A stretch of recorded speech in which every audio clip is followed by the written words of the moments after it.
IT Assurance CEO Zac Cramer joins us on this milestone episode to discuss news from NinjaRMM, HP, and SaaS Alerts, plus a special guest interview with Secure Network Technologies information security engineer and white hat hacker James Carroll. It's ChannelPro Weekly number 200, turning it up to 11. Hello and welcome to ChannelPro Weekly episode number 200. It's a milestone episode here today as we record our 200th episode here of the show. It's been a long journey to get to 200. We'll touch on that here a little bit as we go along. But suffice to say, I'm excited to be here. And 200 episodes of what? Well, 200 episodes of a show that's designed and targeted towards you. That's right, you. I'm talking to you. You can hear me in your head right there. You can see me talking to you. You are you. You are the VAR, the MSP, the IT integrator, the managed service provider. You are the person that does IT computery things with other businesses. That's you. That's your business. That's what you do. That's what you do for a living.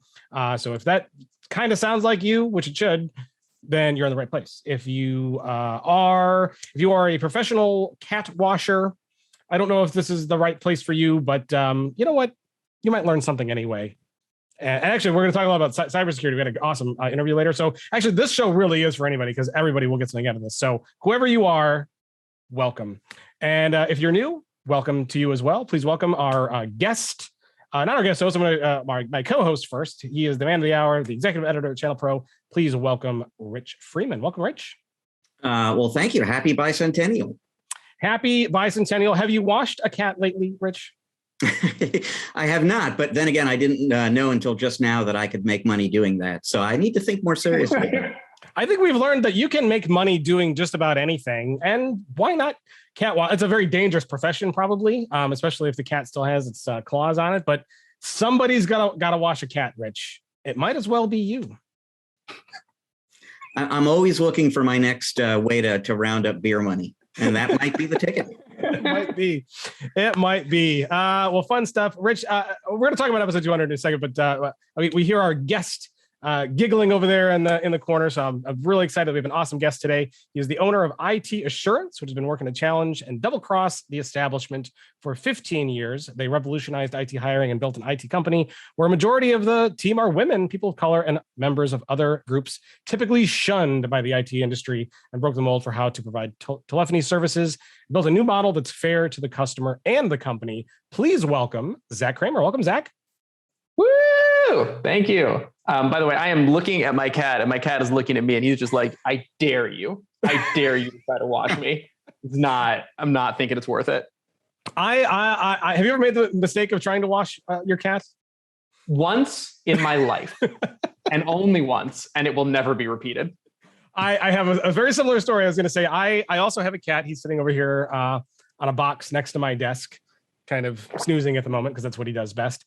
But I did try to give him a bath once only, and I agree with you. I will never, ever do it again. The bottle of shampoo is still in the shower where I tried to wash him, and I look at it as a reminder why I will never do it again. Yes. Every time I go in there. So it is a very dangerous thing to attempt, especially if is your cat clawed? My cat is clawed. Yeah. Okay. So yeah, it's yeah. Not good. Look, wisdom is just a mistake we've already made, right? That's we are wise only because we have already done it. Very, very true. So, Rich, let's talk a little bit about episode 200 here, real quick. So it's kind of a milestone for us. We've been doing this show quite a long time, and we're going to do a couple fun things. But my gosh, most people, if they were going to ask you any question about this show, they would say, "How were you able to put up with me for 200 episodes?" Each week I discover new depths of patience. Who knew? But no, you know what, and not to get weepy on you, and so, but I mean, there's a lot going on at ChannelPro in any given week, and we record these shows, folks, on Thursday. So by the time we're getting to podcast recording time, like we're deep into a very tiring week. And I always, pretty much every week, I log on to the podcast feeling like, oh God, here we go, 2 hours but it's always like it's the fastest, most fun block of time on the calendar every week. So yeah, it really hasn't been a challenge hanging out with you. I really enjoy doing this a bunch. I hope people enjoy listening to it as much as I enjoy doing it. Yeah, it's fun. We've been doing this a long time. I was looking back. Our first episode was done March of 2016. So if you kind of do the math about weeks, obviously we've missed a bunch of weeks in there. We've always promised the ChannelPro Weekly will be weekly in the sense that it will always come out. A new episode will always come out on a day in a week. You know, there's checks out. It's a pretty good thing to guarantee. But we've actually been quite good the last couple of years about doing it almost weekly. Usually it's only our events that kind of get in the way and stuff like that. But we usually try to have try to be pretty regular. So 200 is a big one for us, and we are excited to have Zac with us for it. So Zac, I kind of gave a little bit of an overview about you in the beginning. Why don't you tell us a little bit about you and what you do? Yeah, well, so in one way, we're extremely generic. We are another MSP, right? So, 15 employees and a couple $1 million in revenue, and, we use Kaseya. And in one way, we're quite special, which is that, the discrimination in the IT industry really bothered me. And so a few years ago, I set out to build a different type of company. And that's a company that recruits from non-traditional sources of potential IT people. And we've built an organization that is, a majority of our employees are not white men. They're women, they're people of color, they're members of the LGBTQIA community. And it's really turned it into a fantastic place to work that doesn't look like most of the industry. And then recently I've added to my toolbox, I've become an EOS implementer. So EOS, for those of you who aren't familiar, is this business process system. And I talked to a bunch of people about it, and they said it was great. And then I looked at how much it cost to implement, and I said, that's too expensive. So I just got trained on it myself and implemented it for my company. And that's been a huge benefit for us. Very cool. So in your intro there, we kind of talked about Mole to provide telephony services. Well, tell us a little bit about that.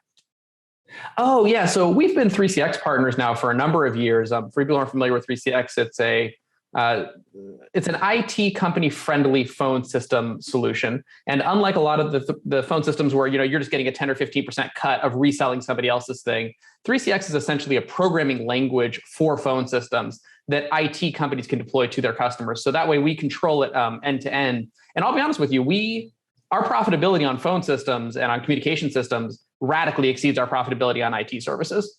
We can make a lot more money on telephony than we can on IT support. Very cool. That sounds interesting. Now, whereabouts are you from? Where am I from? I'm from Mother Gaia. No, I'm not that much of a hippie. I am from. I grew up in Los Angeles and I live in Portland, Oregon now. So we are a Pacific Northwest focused company. Although we're at a point where we have customers all over the country. So in the Portland, so you're actually quite close to Mr. Freeman. Actually, you guys could meet up for lunch one day, I'm sure, because he's up there in the Seattle area. What are some of the things that you like to do? Rich and I are well socially distanced. Yeah. What are kind of the things that you like to do up there in Portland? What do you do for fun when you're not revolutionizing IT hiring? I'm so boring. I just work. I just love working, and I work a lot, and it's super fun. And I have been extremely blessed that the thing I love to do is also a thing that makes me money. Right? It's not like, oh, I really wish I could do art, but nobody makes any money making painting, so I'm going to go work. I love business. I love being in business. I love helping people with business. I love all of the things related to business. And so my happy place and my fun place is at my desk in my office doing the thing. So Zac, I remember this vividly. On the afternoon of Friday, July 2nd, you and I believe we were recording a webinar. And I lead a very scheduled existence. Like my calendar usually is just sort of, and so I don't, the world could be burning down and I have no idea about it. And I remember at the end of this webinar, you said, have you heard about this Kaseya thing? And I was like, what Kaseya thing? Friday, July 2nd, this is when it happened. And it apparently happened, to you. So, I mean, just tell folks a little bit about what that experience was like for your company, dealing with that in the moment and then recovering essentially from it over the week or whatever it was to follow. Yeah, I mean, honestly, it was terrifying. I mean, it started out looking almost like a phishing attack. We got an email from our contact at Kaseya saying, in all capital letters, turn off your Kaseya server right now. And it was just like, huh? Like, what is happening? And where I go for all accurate and up-to-date MSP news is ChannelPro, but also I went to Reddit /MSP, which is where, you can get a lot of in the moment stuff. And it was real. And it was just like seeing this thread growing. And it was like, oh my God. And, we have a physical on-premises server. We literally pulled the plug on it. Like I literally went upstairs to the server rack. And I mean, that was probably overly dramatic. I probably could have done a clean shutdown, but I had never seen anything so dramatic in my life as an MSP owner. From a threat standpoint, I was just like, boop, that's it. We're done. The server's off. And then it was the teeth gnashing that I'm sure all the MSP owners went through of, was I impacted? Is my server infected right now? Are my clients am I about to get 1,000 phone calls and 1,000 tickets? And, reviewing my cybersecurity insurance and reviewing my will and like figuring out like, what would this mean for us? Would we be able to survive this? How would this work? And we were very fortunate. We were not one of the companies that was targeted. Actually a very small number of partners were even impacted. Ultimately, we learned. But yeah, that was about as scary a moment as I've had in being an IT company owner. I wrote an article about this for our website a little bit after, but I'm curious. It was just interesting to me to think about how does an MSP, it's one thing if you're without your RMM for a few hours or for a day, but I mean, it was, I forget how long, it was a week or so before. It was a week plus, yeah. How did you do business without an RMM? Well, okay, so we got really lucky in one way, which is it was a big enough hack that it was in the New York Times. So our clients were incredibly kind, right? When we reached out to people and said, hey, service is going to be slower. You're not going to be able to submit tickets. All these things aren't going to be working the way that you expect them to. It was great to be able to link to the New York Times and the Wall Street Journal and be like, it's not that IT assurance did something wrong. This was a massive global attack that we are, the subject of. So mostly we just asked our clients for grace. We just said, hey, it's going to be tough. And, when you have urgent things, we need you to call us and it might take a little longer to get help. And that's just how it's going to be. And we're going to keep you up to date at every step of the way so that you understand exactly what's coming, what's happening, what the impact is on you. And, that's kind of rule number one of crisis communication is do it a lot, right? Stay in close touch so that your clients aren't asking questions about what's going on. They always know what's going on to the extent that we know what's going on. Well, that's going to be helpful too when you can kind of throw your hands in the air and be like, look, this is not something we did, but we're going to get through it together because we're just as impacted by this as you are, so that's got to be exactly helpful. Exactly. And it's good that they kind of showed you some patience and understanding during those difficult times. So you've never dealt with any other situation like that before? Oh, well, we've had individual clients get attacked with ransomware. We've had individual clients go through phishing attacks and, all of the sort of security threats. We even had this was exciting. We actually had a 0-day attack on one of our clients once where, we submitted, this is actually when we decided to stop using Sophos. We submitted the virus files to Sophos, right? And we're like, this is the virus we've isolated. Here it is. And their threat team sent it back and said, we can't find a virus here. And we're like, yeah, it's a 0-day attack. You haven't seen it before. That's the whole point. And that ended up being a thing. And we escalated it. And within a couple of days, Sophos was like, oh, you're right. It's a new virus. Who knew? Anyways, we're FortiGate partners now. But that was a pretty exciting thing just to be involved in a 0-day. But no, nothing like this that affected our clients and our company, so broadly. Absolutely. Somebody's got to be the first, right? Yeah. Might as well be our small manufacturing company that's being hit by this. I sound giddy about it now. It obviously was very sad for them at the time, and I'm sorry that they went through it. But Sophos was able to release a fix. They didn't have to pay a ransom. Like it all came back up and running, but it was not fun at the time. Yeah, interesting. I can only imagine some of the stuff you have to deal with on a day-to-day basis, especially when in the IT world, there's always so much new, and it could be new good things or new bad things, and you got to deal with them as they come. Absolutely. And it's always hard to know what to take seriously. There's so many bulletins and so many alerts and so many articles and so many, this might be a thing and this might be a thing, that just separating what's real from what's not real and what we need to actually alert customers to and not alert customers to is a daily challenge where we don't want to overload people with too much information, but we also don't want them to get hit by something we haven't warned them about. And I know everybody goes through this, not just IT assurance, but it's just a nonstop cacophony of problems. It's so interesting you say that because it's really the boy who cried wolf story, right? If you tell your customers about every potential threat, they'll never take any real threat that actually affects them seriously. That has got to be a very difficult thing to manage. It is. Oh yeah, absolutely. You hit the nail right on the head. And that's why you've got to have great client account managers. That's why you've got to have great relationships, and we'll fire companies that don't talk to us. We actually just recently parted ways with a company at the end of the first year of their contract. When it came up for renewal, we let them know, hey, we're not going to renew with you because you won't attend QBRs. You don't respond to our emails. Like, we're not willing to take on the liability of you guys going down because you're not willing to listen to us. And so those human communication relationships are just as important as the technical ones for a successful client relationship. Yeah. Wow. Crazy stuff that to think about and to put into perspective. But I know you're going to have a lot to offer us here on the show because I know you've been in the business for a long time and you've seen a lot. So I think it's going to be very interesting to have you with us here in episode 200 because we got a little bit of news we're going to talk about. We're going to talk about NinjaRMM. We're going to talk about HP, and we got some other news stories that we're going to talk about. We also have an interview coming up. This is going to be a really, really awesome interview with James Carroll. He's an information security engineer. He's a pen tester. He's an ethical white hat hacker. And he presented at one of our events earlier in the year, and he is just a fascinating guy, brilliant, and has seen and done a lot of stuff. So we're gonna talk a lot about security today, which will be fun. And then later on the show, we're gonna turn the tables. And instead of us playing 5 questions with one of our guests, we've actually reached out to some of our past guests to turn the table. So they're going to play 5 questions ish with us. So Rich and I will be the ones on the hot seat, and that will be interesting. We'll see how that goes. But it's going to be a lot of fun. So strap in, folks. Here we go. Rich, NinjaRMM has added something to their RMM software, as I'm sure they do often, because if you don't keep adding stuff, you're not really making it better. But what did they add this time? Well, you know what? Technically speaking, it's not something that they added to their RMM software. It's something that they added to their product set, to what they do.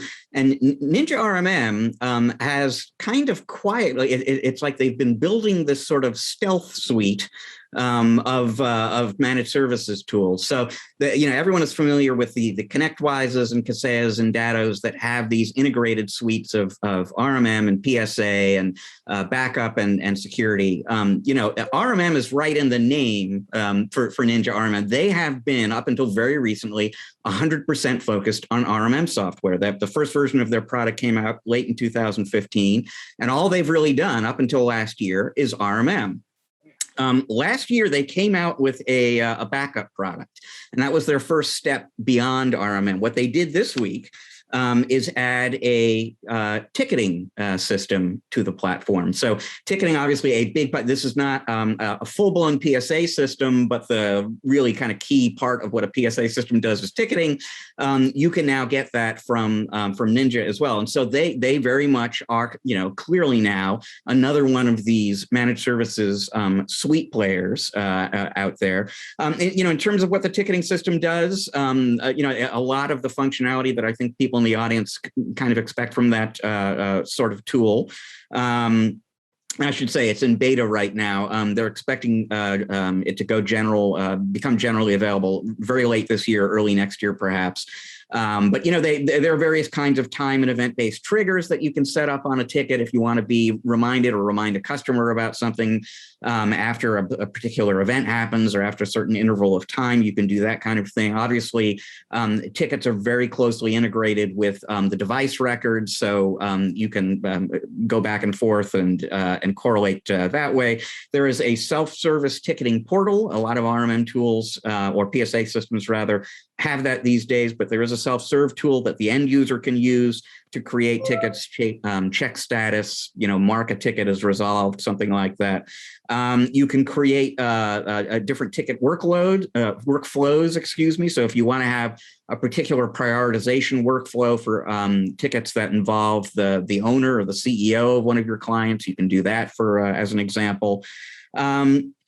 So the big news here is that we've got another player in the managed services suite market here. One last thing I should mention is that it is unclear. So as of this point, the product is still in beta. They are not charging for it.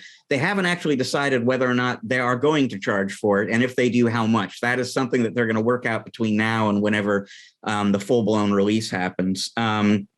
And the other thing probably worth mentioning is just that they're not talking details, but this is probably not the last puzzle piece that they introduce. They are open to the idea of turning a ticketing tool into a complete PSA solution, and they are certainly not ruling out the possibility that there are more components. And I'm just, off the top of my head, maybe some security systems, maybe remote access if they don't do that. I don't know if they do or not, but this may not be the last bit of the story about NinjaRMM going beyond RMM.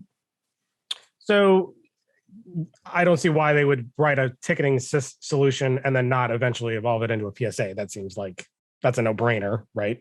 So is the goal here to end up as a big suite, do you think? Just like the other ones, like the Kaseyas of the world? I think so. And it's getting harder and harder to find vendors out there that are not on that path.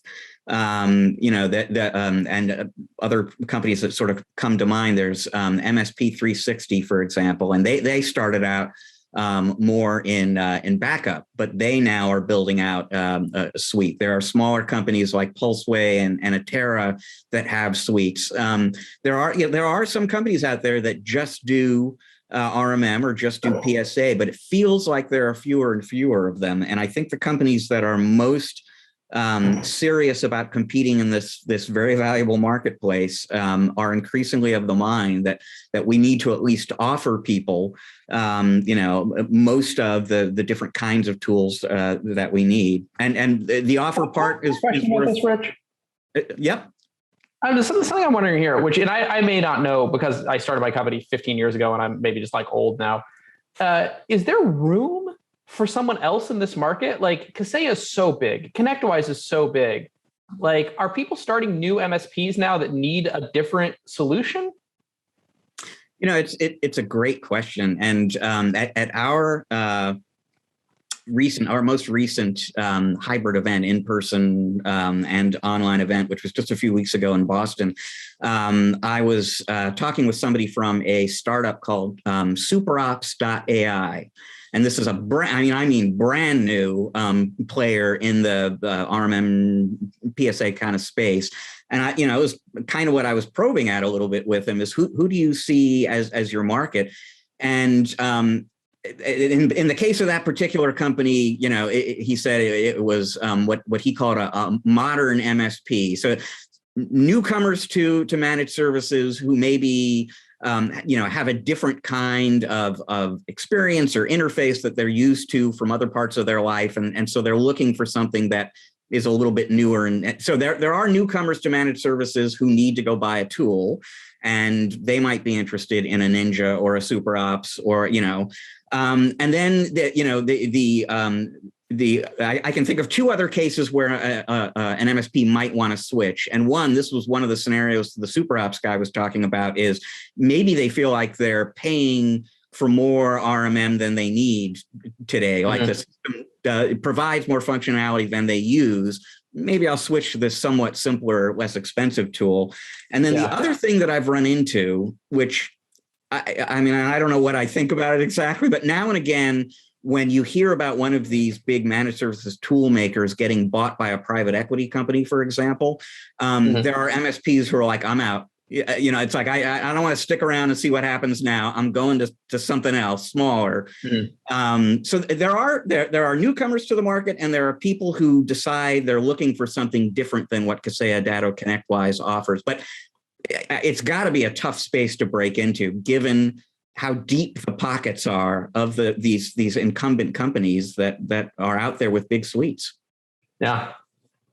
So Zach, let's say you were a new company, and you said you're on Kaseya, you have been for a long time, right? 15 years or so. Yeah, since the beginning.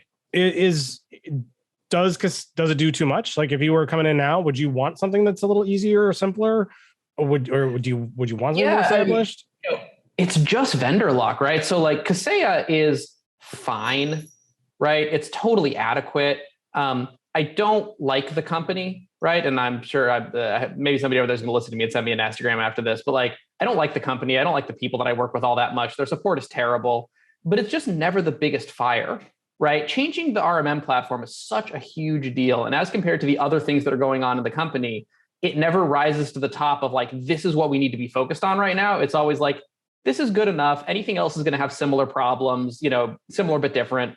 So I guess we're just going to kind of keep rolling with this. And that's kind of why I asked about how many new MSPs are coming into the space, because when I talk to other MSP owners, very few of them are willing to change their platform. I don't talk to a lot of people who are on ConnectWise who are like, oh yeah, I'm thinking about making a change, or I'm on Kazaa, I'm thinking about making a change. So somebody like Ninja has got to be going after primarily new entrants, right? Or maybe really small companies where making that change is easy and they don't have, thousands of endpoints that would have to be migrated. And that's kind of why I was wondering how many new MSPs are out there, because most of what I hear in the MSP space is about acquisitions, right? It's mostly about the little guys getting bought up by the big guys and kind of making these mega MSPs.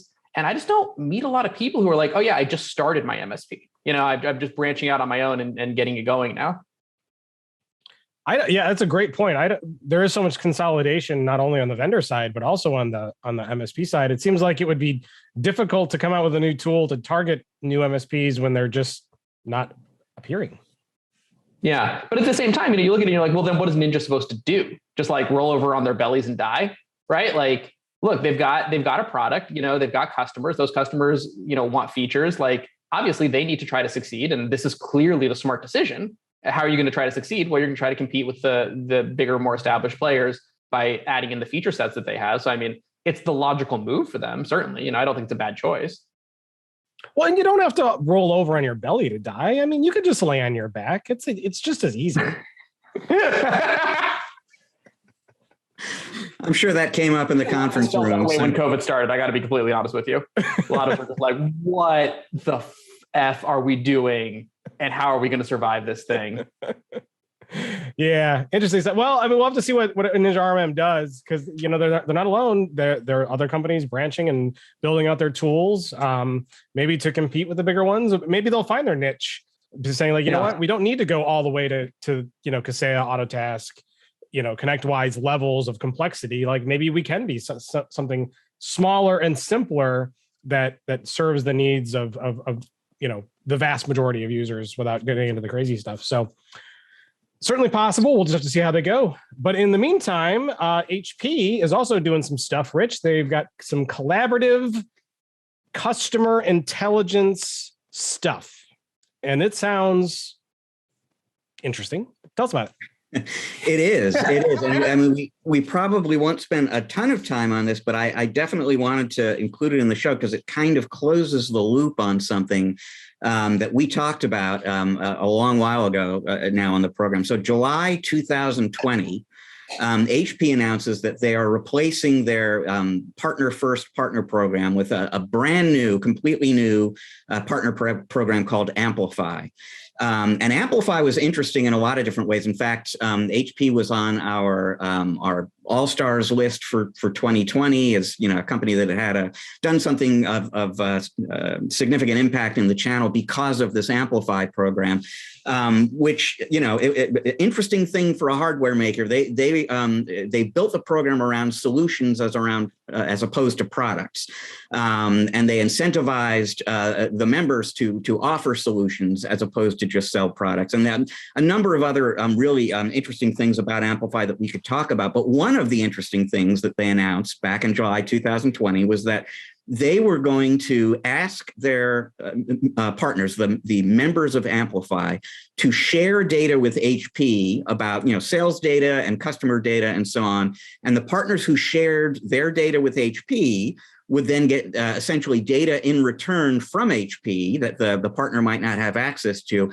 And then by pooling this information together, HP and the partners would be able to learn things about customers and the market that they might not know otherwise, and both be able to go off and generate new revenue utilizing this intelligence.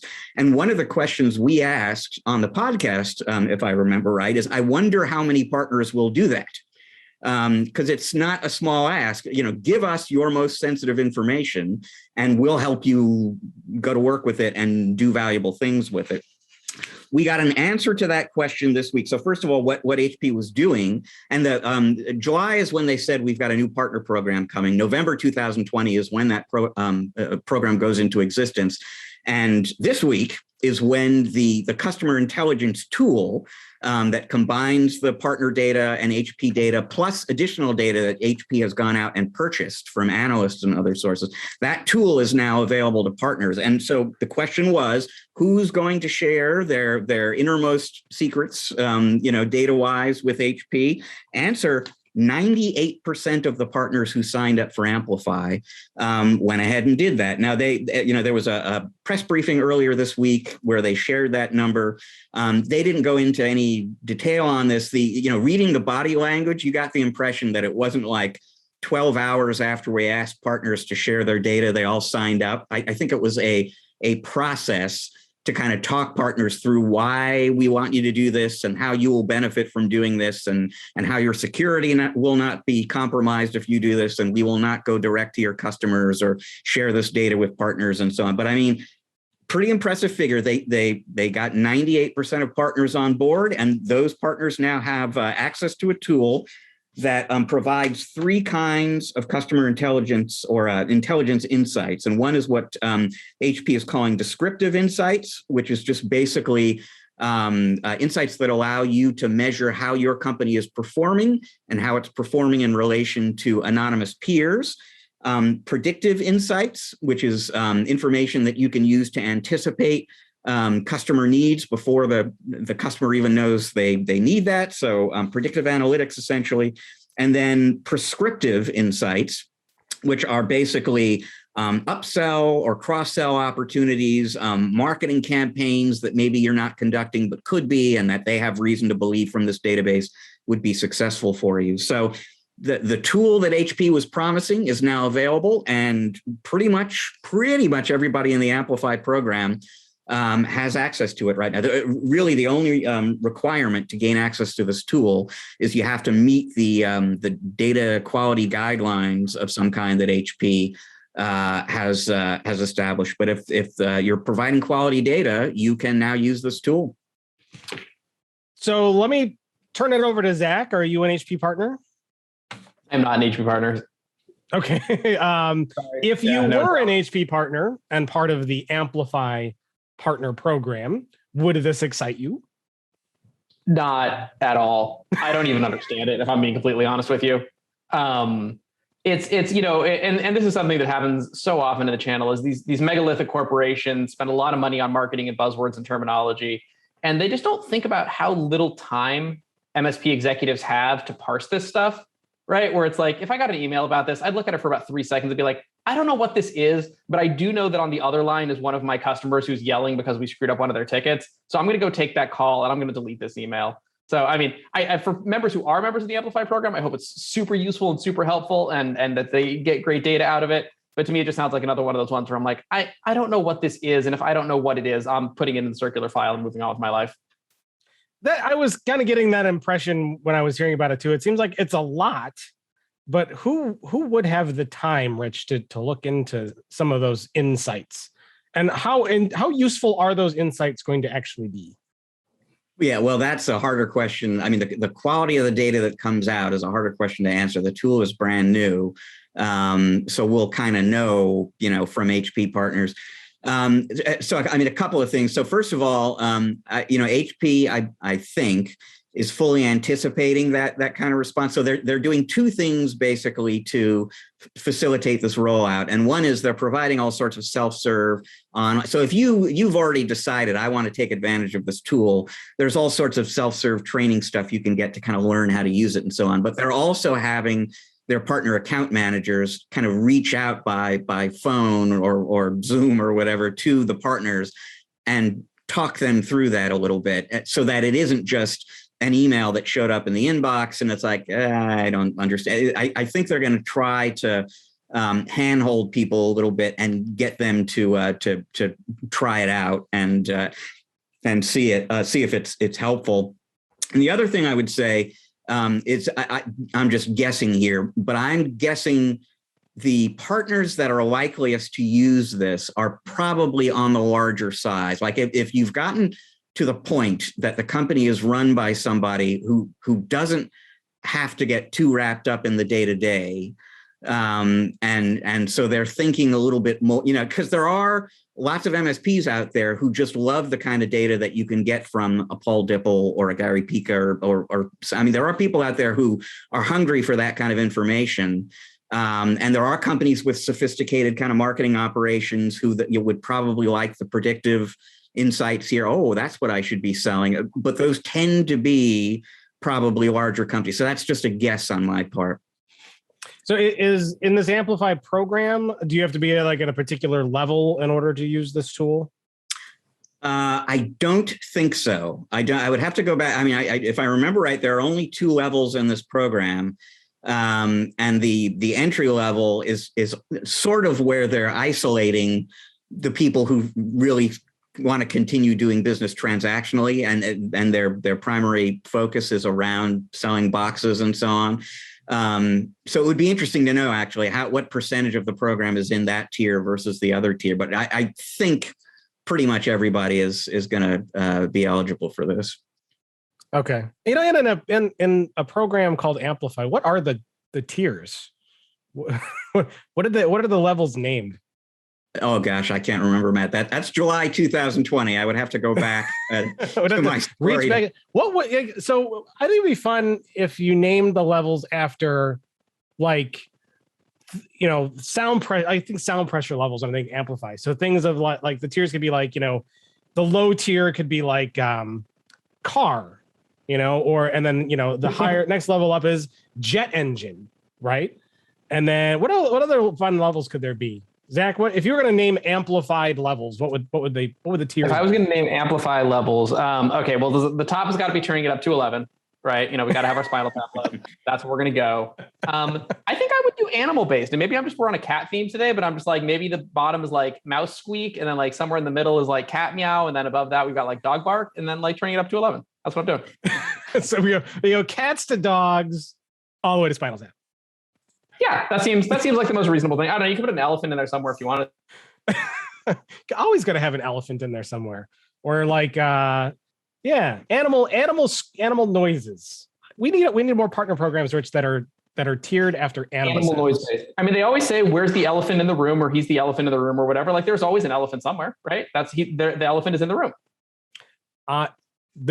Zach, you need to be the one that names all partner programs going forward. That's just I was just whining about this literally yesterday to my Microsoft rep, because they're getting rid of CSP, right? And they're replacing it with the new customer experience. And then they're replacing their partner program with something that the name of which I'm just you paid someone probably hundreds of thousands of dollars to come up with this random concatenation of words that makes no sense to anybody but you. Why do you do this to us? What is happening?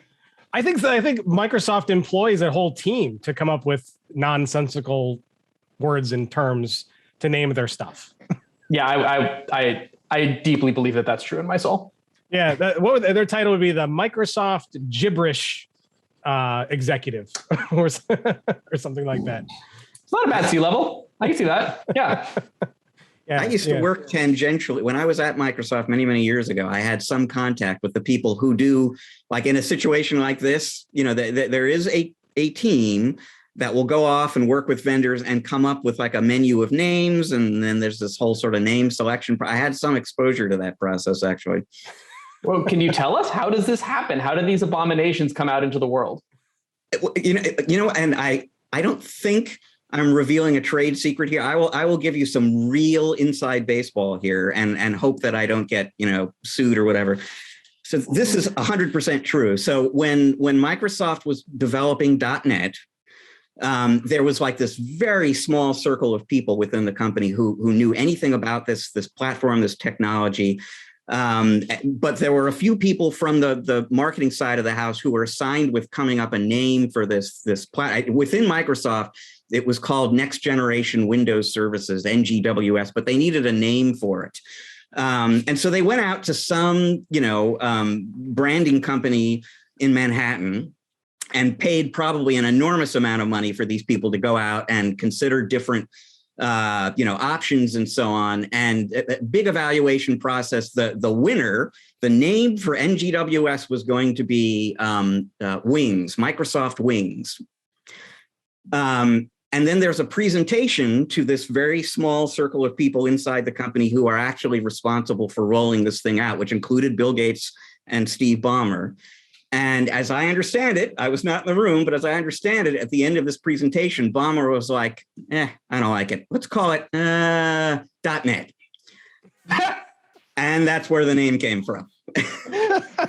Oh my God. I am so glad I have that trivia in my brain now. That is phenomenal. You'll be more popular at parties going forward, Zac. When I go to those parties, I tell these kinds of stories, and they're exactly what makes me popular. That's IT people are always the ones people corner for their stories. Someday I hope to meet the vice president of Garbledy-Gook at Microsoft, but yeah, very fun. Okay, we're off on the weeds here. Let's back the truck up and talk about SaaS Alerts. Rich, what's going up with this story? So this is interesting. I can't think of a situation like this that I have heard about or written about before. So SaaS Alerts is, as the name would suggest, it's a cloud security company. It's a startup. Their product really just became available in January, I believe, and it collects input of various kinds. A variety of different SaaS solutions. It consolidates that information into a single dashboard. It correlates it a little bit so that if there are indicators of compromise that you would only see if you're looking both at Microsoft 365 and Salesforce, for example, that now you can see that kind of thing. So it's an interesting product. I believe SaaS Alerts was on our vendors on the Vanguard list for 2020 because it's an interesting product. What they did this week is announce that they are now in the midst of a funding round. They are in the midst of pulling together up to $3 million, and how much they actually raise will depend a little bit on participation in this round. But they're looking to raise $3 million to invest in this very young company, and they have reserved $500,000 of that quota, if you will, for their MSP partners. So basically, they are inviting, not forcing, not encouraging, but inviting, allowing MSPs who like the company, like the product, like the management, whatever it is, to actually, in essence, buy a piece of the company in addition to buying the company's software. No particular, like I said, it's right now it's up to $500,000. They're raising that way. You can buy as much of that as you want if you're interested in this. There's actually no minimum investment right now, although Jim Lippy, the CEO of the company, is saying we're probably going to set like a $10,000 or a $20,000 floor on that at some point. But right now that's not in place. You don't have to be a SaaS Alerts user to participate if you're interested. If you are a SaaS Alerts user and stop using it, you don't have to sell your stake in the company. Basically, what they're thinking behind this is it is a very, very familiar phenomenon in the industry that a startup comes around, it introduces a product, it sells it to and or through MSPs. The adoption by MSPs makes this vendor successful. And then the successful vendor either gets acquired by private equity or it has an IPO, and the founders of that company make a lot of money. And the MSPs who made that success possible do not participate in that payoff in any manner. And what SaaS Alerts is saying is we want to be the first company to change that. We want to at least give you the opportunity to participate in our success if you choose to do that.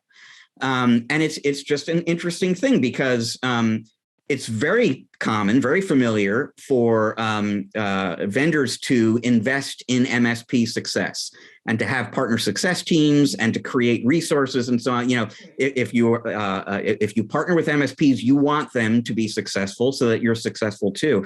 This is really sort of the first instance I can think of in which potentially the MSP is invested in the vendor's success as well, and that is an interesting twist on the vendor MSP relationship. That's pretty cool. Hey, Rich, do you know who made the most money during the gold rush? Who's that? So a lot of people think it's the people who dug for gold, right? But the people who made the most money during the gold rush were the people who sold shovels, right? And I always think as an MSP owner that I'm in the wrong business, right? Like the business to be into supporting MSPs. And it's really great that they're creating an opportunity for MSPs to actually invest in one of these support tools. because that's where so much of the big growth actually happens. You look at like IT Glue. IT Glue is this exact model where they were an MSP and they invented a tool, and they're like, this tool for MSPs is way better than our MSP. Let's build on this tool and let's expand on this tool. So I think this is super cool. I really appreciate them doing this. And I'd look at putting a couple $1,000 into it. Just a fun option. And we're sure that like somebody verified the email, because there's also like, hey, come invest money. That's right. Yeah, they said to send it in Bitcoin to the address in Russia, right? So that's fine. so this is all verified on the up and up, right? Yeah. No, I got an email at about 2 a.m. last week, and I wrote this story. Yeah. It came to me from a guy in Nairobi, and there was a Nigerian prince involved, I'm sure, somewhere as well. Okay, very cool. Well, so folks, if you're interested in if you're a SaaS Alert partner and you're interested in investing in that, sounds like an interesting opportunity. Why not, right? Seems like the thing to do. So go check that. Not that we're recommending or giving any financial advice here at ChannelPro Weekly. We are just saying it's an option.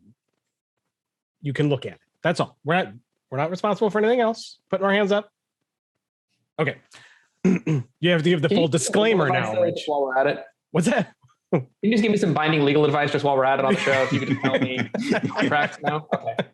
Well, you can't be too careful these days, Zach, because you can get a listener that says, I followed your professional financial investment advice and it didn't pay off. And it's like, one, if anybody thinks I'm going to offer them professional investment advice, it's crazy, but you never know these days. So, and where's the gratitude, right? They come back to you if they're like, I followed your advice and I lost money, but nobody ever comes back and says, I followed your advice and I got rich, right? Like, where's the appreciation for following random advice from strangers on the internet? I just think, it's the kids today. The kids today. Well, and of course, because if they are successful, it's not like they're going to go and share that wealthy. Oh, you gave me a great idea and I did it, and here's 50% of it because it was your suggestion. Like, nobody does that ever. Yeah. So yeah, good times. All right. Well, we're running a little long. We're gonna move right along here. We're gonna take a short break. When we come back, we are gonna have an awesome interview with James Carroll. Zach's gonna be joining us for that as well. He's an ethical white hat hacker. Really interesting guy. Do yourself a favor, folks. Definitely stick around for this interview. It's going to be awesome. We will be back in just a second.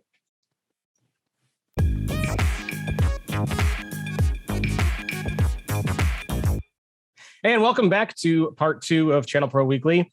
Security is top of mind for everyone out there. The coronavirus and pandemic has certainly given new life to hackers and those nefarious people out there that we talk about to attack and to try and use ransomware to rip people off and stuff like that. So it's a rough time out there for sure. But fortunately, we do have some good guys on our side, and some of the methods that they use to try and help us be more secure. So I'm really excited about our guest today. He's an offensive security focused pen tester and ethical hacker at Secure Network Technologies in Syracuse, New York. He's spoken at dozens of conferences all over the country, teaching executives how to be more secure. Please welcome James Carroll. Welcome, James. Awesome. Thanks for having me. I'm excited to be here. I'm very excited to have you on the show, actually. And I can't think of an episode better to do it because we've done 200 shows of this podcast now. It's an exciting time here, but it's also cybersecurity and the rise of ransomware and hacking and malware have certainly been a mainstay topic on the show throughout its tenure. Rich, I would be shocked if we didn't go back to episode 1 and talked a little bit about cybersecurity and ransomware and those things that were just starting to rise now. And it's a rough time. So it's really exciting to have you on and your perspective on what you do as a kind of a white hack, good guy hacker. So it'll be really fun to do. But why don't you first start out by telling us a little bit more about you and kind of what it is that you do? Yeah, for sure. So basically, I'm an ethical hacker. I do what the bad guys do, but with the white hat on. And companies hire me. I mean, it ranges from, we do a lot of compliance work. Anyone with that has a regulatory obligation needs to have what we do done at least annually. But I mean, we do work for Fortune 100 all the way down to, small 3-person credit unions, gas stations. I mean, you name it. The reason for that is because what we're finding more and more is that hackers don't discriminate, right? I mean, if you have money, you're a target for them. We do some really cool jobs. We've done some work for some government contractors and agencies. We've done some work for professional sports teams, which are always really fun. So that's really what I focus on, offensive security, red team pen testing, some purple team pen testing, social engineering, which is fun. So that's like, manipulating people and humans to do things they're not supposed to do. That ranges from phishing to, physically breaking into buildings and shipping people in boxes and doing all sorts of just crazy, insane stuff. Shipping people in boxes? Oh, yes, he did. We've shipped to people in box. Not me, I'm like 6 foot, 240, that'd have to be a big box, but usually it's like, we'll find like the, the SU grad intern, like, all right, you're 140 pounds. You're perfect for this job. But yeah, we've actually shipped a guy in a box with life support to get into a building before. Yeah. Oh my God. I thought that was Ocean's 11. I didn't realize that was reality. Yeah, it was a fun one, man. It was a fun one. I think the funny thing is the funny thing you will get out of talking with James is that some of the stuff that you see in movies that you think, oh, that's so not real, that is real. Some of the things that that hackers or the first people will do to penetrate or infiltrate an operation in order to rip them off in some way, shape, and form. That's what hacking ultimately leads to. And we're going to dive into some of those stories. But first, James, for those who may not be too familiar with white hat hacking, a lot of people, probably can imagine the hacker is the person with the hoodie on behind the keyboard in the dark going like this. But it is a lot more than that. Give us an idea of kind of some of the things that you do. Yeah, sure. So, I mean, the main goal of really anything that we do in any test that we run is, I mean, first and foremost, it's to strengthen defenses, right? All our findings, everything we do, we work alongside a partner, an MSP, a client, and that's to improve their security posture, improve the client's security posture, right? Because at the end of the day, everyone's in this together. There's way too many hackers. They're way too successful at what they do. The craziest part to me, and really one of the most fascinating parts, is that there's all these, every year there's new products, there's new services, there's all these new offerings, but the hacks keep getting worse and worse and worse, right? So to say we're all in it together, that's the truth. But the goal is to strengthen defenses, right? And to strengthen defenses, sometimes you have to break down defenses. You have to find out where the gaps are, what's vulnerable, how I can get into a system, how I can bypass antivirus, how I can bypass EDR or SIMs or, manage SOCs and, really anything and everything. What's every possible gap that can allow an attacker to go from what I call 0 to hero? And that's absolutely no access to eventually what all hackers want is domain administrative access. Once you have that level of access, it's game over. And it's not just can you do it, it's can you do it and not be detected? Because the really bad hacks are the ones where it's been done months ago and they've been in that network snooping around, stealing data, doing all sorts of bad stuff, being undetected. And there's been a lot of cases where there's been clients that have millions of dollars of software and tools and managed services providers, and I get domain admin in 15 minutes and I'm there for 2 weeks and no one says a word. So that's the goal, is to really do that, provide the recommendations, say, hey, if X, Y, and Z was in place, or if this configuration was changed, this wouldn't have happened. So I have to ask, what happened in your youth that set you on this trajectory, right? Because it seems like that would be you don't just wake up when you're 15 and say, I want to be a hacker. Although I guess maybe there probably are kids that are like that. But how did you kind of fall into this? Yeah, no, that's an awesome question. I always tell people both my parents were engineers for Lockheed Martin, and they were really good at fixing stuff. So I had to get really, really good at breaking stuff. So that's how I kind of got my start. Right. And, really, I used to play a lot of video games when I was younger, and, I played like Halo 2, some other games. They kind of had almost like an alt following. Right. And it was almost like a rebellious following, which is kind of synonymous in hacking, especially back then when video games weren't really as widely accepted in pop culture as they are now. So, what I would do is, I'd go online, I'd play video games, and what I'd figured out is that, hey, I can do things to make me win. And the best thing to do to make me win is make sure that no one else can connect to the internet. So I actually started doing denial of service attacks. So I went on a forum, it was called 7 Sins. It was a popular I think it was an Xbox only hacking forum, like in the early 2000s. And some guy posted an article. He's like, hey, this is what I found out we can do. Like, you can just like use Kane-enable and grab an IP and, rent a booter or a stressor from here. And you just, put their IP in and they kick them offline. So I was like, I tried it, my friend, it was actually the first time I tried it, I was on my friend and, I was online with them. He went offline. I'm like, okay, I think it's working. And then I started playing the game and, I'd get matched with other people. And if they can't connect to the internet, I automatically win, right? If they just lag out, then I win. So I just, be in a game, stand in the corner in the game and just go on my computer and get their IPs and boot them offline. I'd win every game. So that's really how I started. And, it was, in Halo 2, it was like, you want to be level 50, right? And I'm like, I could be level 50 in 2 weeks and people have been doing this for 2 years and they can't do it. So that was, and then it kind of escalated from there, right? I'm like, how can I get better at this? How can I boot them off faster? How can I automate it so I can actually play so it doesn't look like I'm cheating? You know what I mean? Like, then you just go down the rabbit hole. That's really where like my first, to me, the most fascinating part of it was like, I was a 16-year-old kid, I didn't really know a whole lot about anything about computers, but I could go online and follow a tutorial and figure out how to do something and be pretty damn good at it, right? I mean, there's a lot of scripts and tools out there that, even from, a blue team or a corporate defense perspective, a lot of these hackers, they're kids like I was, they're 16-year-old kids that, they join a hacking group or the government gives them a document that says, hey, just do this, right? All they got to be is a monkey going through the motions, and they can be effective at it. And that was proven when I was 16 playing Halo. I didn't know anything about anything, but I was doing something. And had you established yourself? So how do you get from being a teenage sort of game hacker to a professional white hat hacker? Had you established like a profile for yourself as somebody who knew what he was doing, and then some company approached you, or did you get training somewhere? What's that transition like? Yeah, no. So, I did that, went to college, 2 years later. And, my whole goal is like, I really want to like hack for a living, but I'm like, I don't know if there's like jobs like that. They don't really teach you in college, like, especially just in a cybersecurity career path, like what the potential career paths were, at least back when I went. Everyone was like, oh, you go to school for cybersecurity, and a lot of guys are graduating just working generic IT jobs, right? Or analyst jobs, and looking through logs all day.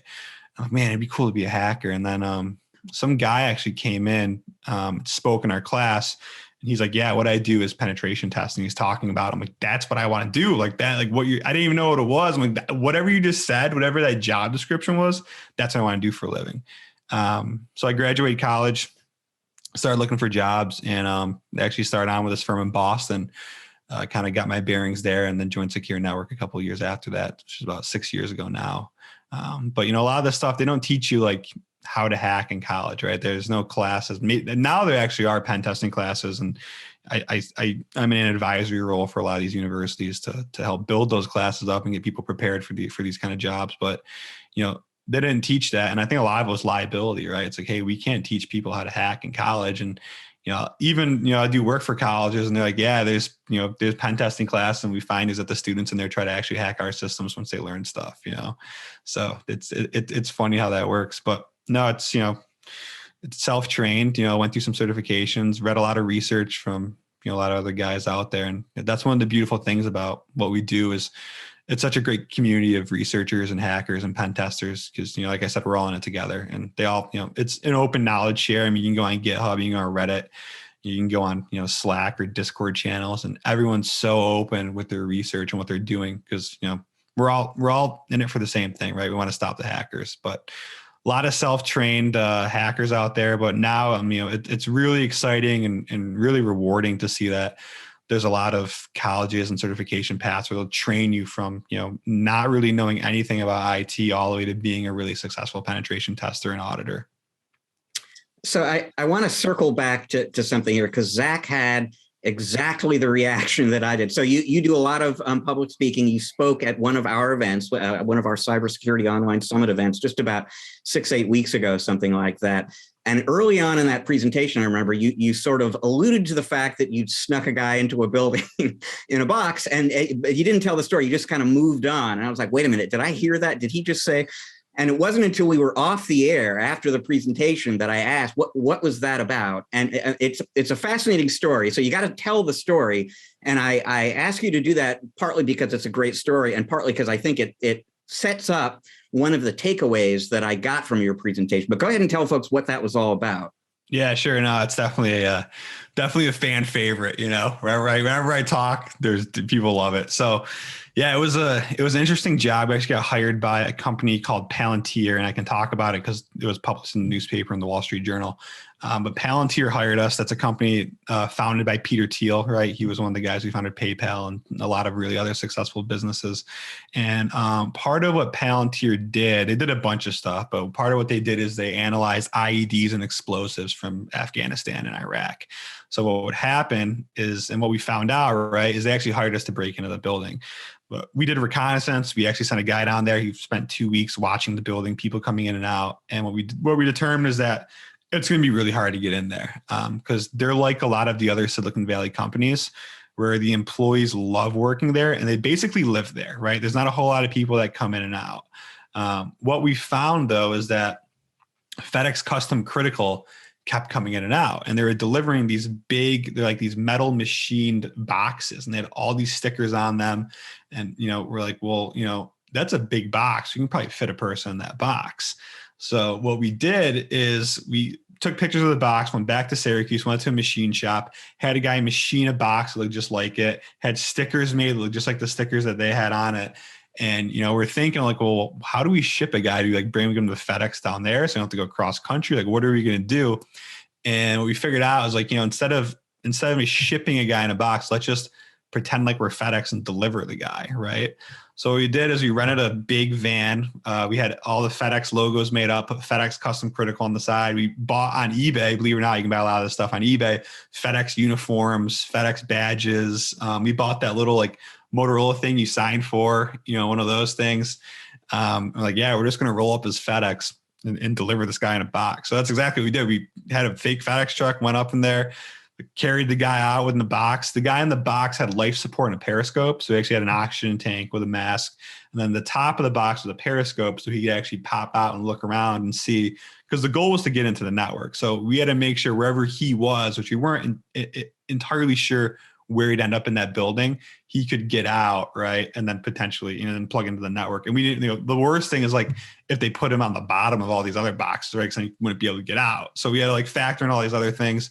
The box actually had fake locks on it. So the locks locked from the inside. And how these packages work is the box would come and then the locks would come the next day. So you couldn't, if it was delivered to the wrong place or someone intercepted it, they couldn't open it. So we actually had the locks locking on the inside and he had the key. So we successfully delivered him into the building. They put him in the SCIF, which is the secure compartmentalized facility for the DoD.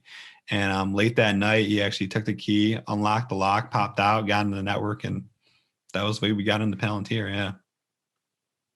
That is a preposterous story. That is amazing. Yeah, it was that one was a lot of work, man. There was just a lot of reconnaissance, a lot of knowledge that we needed. It was insane. It was insane. And the reason those cases were going in the building is those were disabled bombs, essentially, right? That Palantir was analyzing. Yeah, so they'd analyze it and figure out what technologies the Taliban was using or Al Qaeda, and where the bombs are made, who potentially made them, what resources they're using to make these bombs and doing them, in Afghanistan is, Pakistan doing it, stuff like that. So yeah, they did a lot of work with that. And, I don't know, when we delivered it, man, it's a heavy bomb, you know what I mean? But yeah. Why is this bomb moving? James, can I ask you a question about that? Because this thing I get from my clients a lot that I was wondering about is they, that was obviously an incredibly expensive operation, right? You're talking about spending hundreds of thousands of dollars to pull off something like that. And a question that I get pretty regularly is how big does a company have to get before hackers start targeting them? There's ransomware that's just out there all the time, but how big in terms of revenue or footprint do companies get before hackers are saying, I want to get at this company? Yeah, no, really just, it doesn't matter. Back in the day, it was, all hackers are targeting the Fortune 100 or the Fortune 500s, right? And the smaller guys, they didn't really care about security and they weren't really being targeted. Now it's, hey, if you have money, you're getting targeted. We have people call our office all the time. They're 80-year-old retirees, right? And the computer's got ransomware on it and the guy wants $5,000. They don't care, any day's a payday for them. And you see that a lot with the phishing attacks that are happening, right? I mean, a lot of times it's like, hey, can you go get me a gift card, or, what I mean? It's all over the board, and it's not specifically targeted for a company. It's just a blanket email.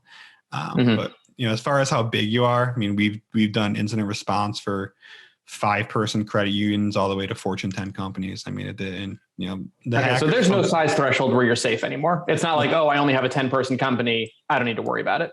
No. And the kind of the old saying was, hey, in terms of information security, you don't have to be the fastest, you just don't have to be the slowest, right? Because hackers are targeting the low hanging fruit. But what we're seeing now is the slowest are becoming faster, but the faster aren't really becoming faster, right? So now you're seeing, these small companies really taking it seriously and surpassing the bigger companies in security, because they're a little more agile, right? They can implement things a little bit faster in a big company. And now more big companies are getting hacked, right? And it's always a race of who's going to be the slowest. It's like being chased by a bear, right?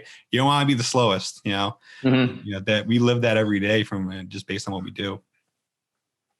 So one of the stories that I want you to tell that I found very, very interesting, and it kind of goes along with your box story. One is because one of the takeaways that I got was that hackers, as you said, that there's low hanging fruit, and there's all these automated blanket, ransomware attacks that are kind of always in progress, and they're just grabbing whoever falls for it, and they're not targeting a specific individual. But as you said, there are hackers out there that will target, a large company or a mid-sized company, and be very tactical with their approach and do things that you may not think about. Like a firewall doesn't protect you if they sneak somebody on the inside. And one of the stories that you told that I thought was fascinating was the story about the fishbowl of thumb drives.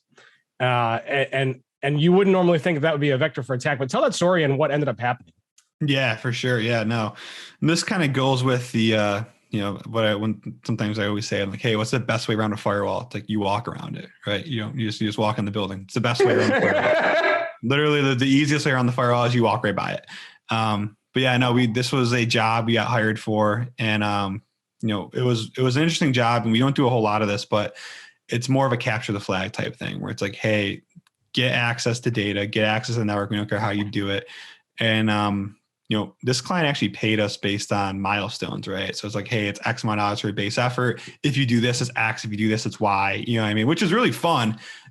This is more like a game show type thing, but they're fun to do every now and then. We have a really good relationship with this client. So what we ended up doing is, we wanted to get into the building. Their external was really secure. We've done tests for them before. They've done all our recommendations. All right, let's try something else. These guys are in a really rural part of New York. And what we're able to do is we went to a diner where they all went for lunch and breakfast and, after work for drinks and stuff like that. We figured out what their badges looked like. So they kept coming and going. They all had their badges still on. So we took pictures of the badges, went back to the office, made fake badges. Then what we also did is we said, all right, well, once we get in, what are we going to do? Like, what's our ruse? How are we going to get access to these machines? So we actually had about 500 flash drives printed out with their logo on them, put them in fish bowls. And around lunchtime the next day, we carried in these big boxes, right, with the flash drives in them. Some guy, of course, came back from lunch, scanned his badge, held the door open. We went in behind him, scanned it again, held the door open, went in behind him. So now we had access to the building. How we got system access, we actually started handing out flash drives. So we take these flash drives. I mean, I remember literally throwing these things around, like sprinkling them everywhere. Like I'd go into empty offices, put some in there. But what we were doing is we're telling people, hey, this is your new secure flash drive. Don't transfer any data to the cloud. Don't transfer it, using any other means. This is an encrypted flash drive. You need to use this, right, to do anything with storing data. And we handed them out. We put them in fish bowls with notes. We went in the conference room, put them in there. We went in the cafeteria, put them in there. It was just, I've never seen people want flash drives as bad as this test. Like, I mean, like they crank those things out like Doritos right now. I mean, it's not like they're some rare occurrence, right? It's like, you get them, you can't give those things away. Right. But man, it was bad. It was bad. We started getting hits within 15 minutes of playing those drives. And what happened is they'd plug those into that computer.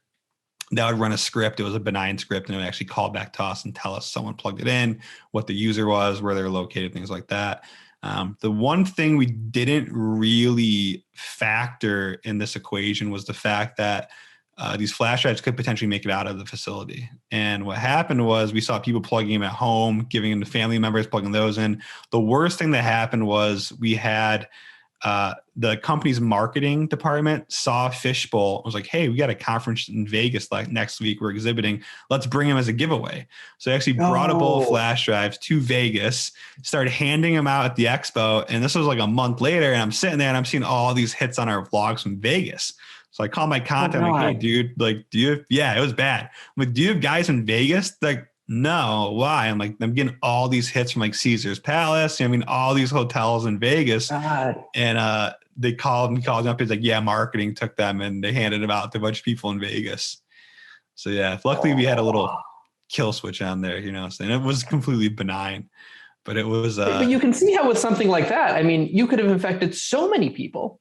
Right? You take that to a conference and everybody starts handing them out. I mean, you could have ended out in 10 or 15 or 20 other networks from trying to get into just this one. I mean, that's insane. Oh yeah. No, I mean, if this was a real attack, right? I mean, you literally have one company infecting other companies. I mean, infecting hotels and you name it, you know what I mean? Like it's nuts. It's nuts. It was, I remember just being on the phone with him and he telling me that, and I was just floored. Like my jaw dropped, and I was like, I would never in a million years would have ever thought this would happen. But you can only imagine if it was an actual malicious flash drive, right? Or if there was actual malware on those flash drives that, someone got. It could have ended incredibly bad. So it makes me think about like going to CES and like setting up a fake booth or setting up a real booth for a fake, company, put out a fishbowl full of those things, let everyone at CES walk by and take one. Like how many networks could you end out inside of just from, one little thing like that? Oh yeah, no, or going like, even like if you go to like, the ConnectWise conference and, I don't know, Dell's there and, they're not at their booth and you take two fish bowls after hours, right? Put them on the booth, people walk by. You always have the people at the conferences, right? They're the swag collectors. They go by when no one's there and they take as much swag as they could possibly get. I mean, they grab one of those, they plug them in, you know what I mean? You got some bad stuff on your hands there. I am never going to think about a free flash drive again. I've taken so many of those free flash drives. You have just totally changed my outlook on a free flash drive isn't really free anymore to me. It's just a vector now. Exactly. Yeah, no. And that's what I tell people. I'm like, hey, and we've done assessments where we've taken flash drives and we just plant them outside of office buildings. Like you go to New York City or Manhattan, I'd go to the lobby and throw 3 flash drives down and someone picks one up, sometimes we'll label them like financials, honeymoon pictures, whatever it is, right? Someone will pick it up, go take the elevator up to their office. First thing they want to do is like, hey, I wonder who owns this flash drive. And they plug it in to see what data's on it. Wow. Stuff like that all the time. Huh.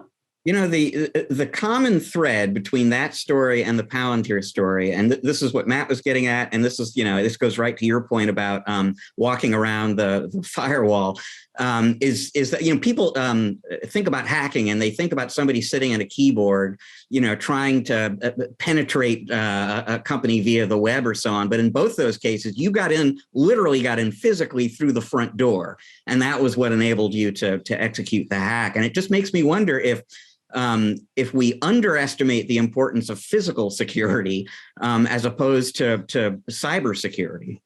Yeah, no, definitely. I mean, even with one thing that was kind of surprising to me was how COVID affected that, right? And, you had COVID offices closing down.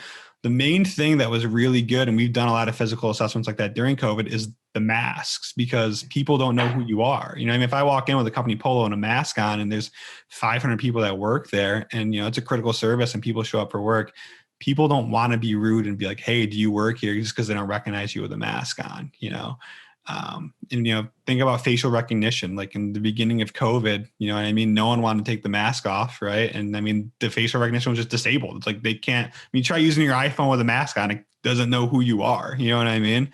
So we saw a lot of these systems in place that were disabled due to COVID, and a lot of them still are. You can just walk right around them, and that's really changed a lot of things, like just from a physical security perspective. Social distancing has been awesome because no one wants to get near you. No one wants to question you. It's just, everything's from a distance, especially when it was a real bad and, when everything started shutting down, everyone was scared. That was the best time to do any physical break-ins. It seems that there's an inherent level of trust that people have in the real world, and if you're trying to protect yourself, it seems like you almost have to approach everything with an inherent level of distrust, to trust nothing and to question everything from a physical sense and a digital sense. Yeah, no, you're right. You're right. I mean, humans in general are, trusting people, you know what I mean? And like the reason why I like to hack humans rather than systems is because humans have emotions and systems don't have emotions, right? Like you can turn a no into a yes on a human. On a system, you can, it's a little bit harder, but I mean, for a human, you can just tell a sad story or, you know what I mean? Pretend like you know them and, Okay, but do you remember how bad it used to feel when your Mac would make a sad face? I used to feel legitimately like, I was like, I'm so sorry. I don't know what I just did. I don't know why I upset you. Please reboot and feel better. Yeah. I do. They got rid of that though, so now I don't. I was bummed about that. That was fun. So or the Microsoft Clippy guy, you know what I mean? Like, remember him? Yeah. The stupid XP dog that like when you turned him off, the search dog. Oh God. That he would like you disable him and he would like start walking away and he'd look back with a tear on his face. My gosh, I forgot about that dog until just now. Oh, that was awesome. So James, let me ask you a question, because we talked a lot about hacking humans in a sense, and that's kind of what you're doing. Is you're not really hacking systems, you're hacking people. Is there still an element of system hacking? Like, is a vector of attack still to brute force a firewall and find an exploit in software somewhere on a system? How much of that is actually done? Yeah, no, it's still done. The number one way is phishing, right? I don't see that changing anytime soon, but what's really been escalating a lot is password guessing, specifically password reuse. So what we're seeing a lot of is hackers are compromising services that aren't even business. They're not even the corporation. It might be like LinkedIn or Twitter or MySpace. What they're doing is they're figuring out what users are using their corporate email. And let's say, they're using, James Carroll at acme.com for LinkedIn. And my password was acme123. They have scripts now. There's just tons of them out there where you can just load that in. And it'll check, it'll pull your DNS information from the domain, check your mail server for the password. If I'm reusing that same password that I was for LinkedIn as I am for my corporate network, that attacker is going to get in that way. And we're seeing a ton of that now. Even we're doing forensics and I'm like, looking through logs, how'd they get in? We see the login from the user. I'll go on the breach database that we subscribe to in the dark web, look up that user, find his password and say, hey, was this your password? And 9 times out of 10, I'm like, yeah, it was my password. So they'll guess it that way, which is, people always say use strong passwords. You want to use strong passwords, but you also want to use unique passwords. You don't want to use that password anywhere else, which is really where the benefits of a password manager and, password management solutions come into play. Can I ask you a question about phishing from the MSP standpoint? Because I'm kind of curious about the amount of BS here, which is I get pitched by people who are trying to sell me phishing training, right? About 12 times a day. They're like, buy KnowBe4, buy Kaseya Breach Now, buy whatever it is, and try to train the users not to click on phishing. And I've said no to all of that because I just think the users are not going to care, right? And the phishing training isn't really going to have a noticeable impact on their relationship to phishing. Am I right or am I wrong? Yeah, it depends, right? And it really depends on the company culture, because some companies. I do phishing tests all the time, and sometimes I'll go in there like, yeah, we use KnowBe4, and we've been using them for 6 months, and we have a 2% click rate. And I'll go in there do a phishing test, and now it's like a 40%. I'm like, well, how do you have a 2, but I got a 40? And a lot of it is because users just get used to the cadence, they get used to the format. There's something about it. And what we find a lot of times is a lot of those automated platforms, they're using like UPS and stuff like that. And when I go and do a phish, just based on the forensics that we do for companies, it's a really targeted. So I'll like take their logo, I'll replicate their login page, right? I'll spoof someone on LinkedIn. I'll register an actual domain. I'll register an actual SSL cert. So everything they've been trained goes out the window, right? It's like, hey, this looks like it's coming from an actual email. It's an actual page. It has the SSL cert. It has our logo. Everything looks super, super legit. We're talking about advanced phishing, and like you said, you don't have to be the fastest, you don't have to be the slowest, but the slowest is becoming faster, right? The people that are trained on the usual garbage BS phishing emails, right? Hackers know that now. They know training platforms and compliance requirements. They know that the products, so they're getting better and better and better and better, and they're being more and more custom for a lot of these cases, right? You still see those UPS and DocuSign emails out there, but a lot of times it's a custom solution. But the culture comes into play too, because if it's a user base that really just doesn't care, like manufacturing and stuff like that, I mean, they'll click on anything. The only thing they care about is doing their job and how fast they can crack open a beer. Like that's just the reality of some of the industries and the culture that we see. But if it's a regulated environment like banking, they usually take that stuff pretty seriously because it's ingrained in that culture in that industry. So that makes sense. Yeah, thanks. Go ahead, Zach. Go ahead. Oh, I was just gonna say that was a great answer. Yeah, appreciate it. So James, tell me. Let's take a high level view for a second. What are some of the biggest mistakes that people make with their own security? Like how there's going to be some people who are more susceptible to being hacked, because we're talking about still hacking people. What are some of those mistakes, and what should people do to help mitigate those? Yeah, definitely. I think the biggest thing, and this is just from not just a personal level, but from a corporate level as well, is becoming complacent, right? And thinking because you have a solution in place, or you're using a next-gen AV, or you're using something, that it's going to stop everything, right? It's going to be your end-all solution.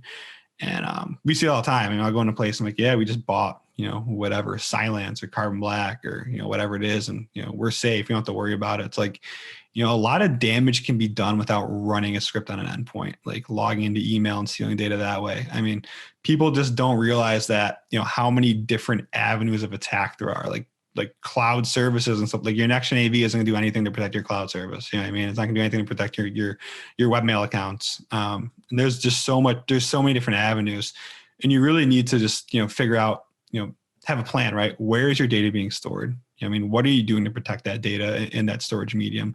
How can an attacker potentially exploit it?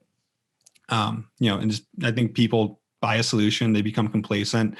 Sometimes that solution isn't effective anymore, but they think because they bought it 3 years ago, it's still effective, and something comes out that, like you get breached that way. So that's a big one that we're seeing. And from a user perspective, right, users becoming complacent, and just, we see it a lot with COVID because, I think from a kind of like a psychological perspective, when you go to an office building, right, there's you have a different demeanor in that office, right? You put on your suit, you go in your office, and you kind of have your guard up, right? Just because, by you doing that, you have a different personality or a different outlook. With work from home, you're a lot more comfortable now, right? You're on your couch, you're with your dog, you're with your cat, whatever you're doing.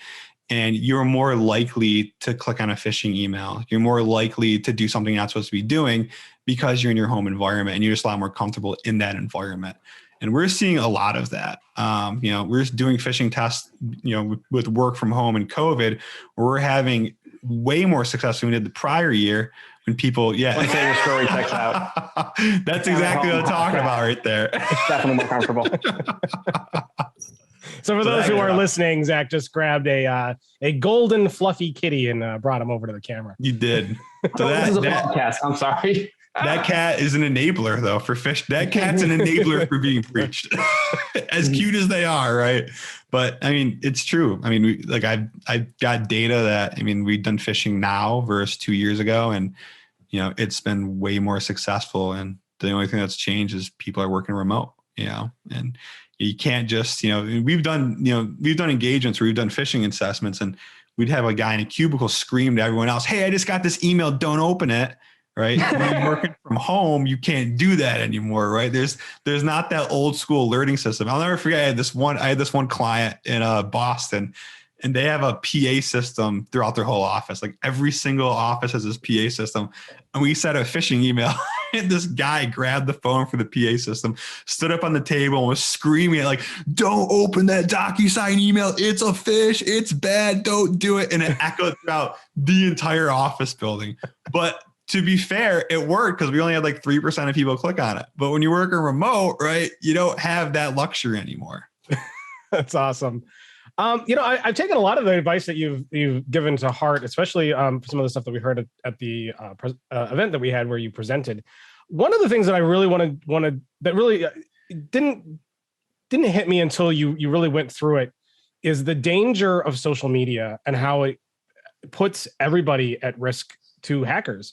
And so tell that story about about the how you were able to derive someone's password just based on what they post on social media and the dangers of that. Yeah, for sure. And that was just like I've done that a lot of times, right? And really what happens is you think about even not just from a login perspective, from a banking perspective, right? Like security question answers. You know what I mean? They're always like, what was the name of your first pet? What color was your first car? What's your favorite sports teams? The one that I present on all the time, it's a great story.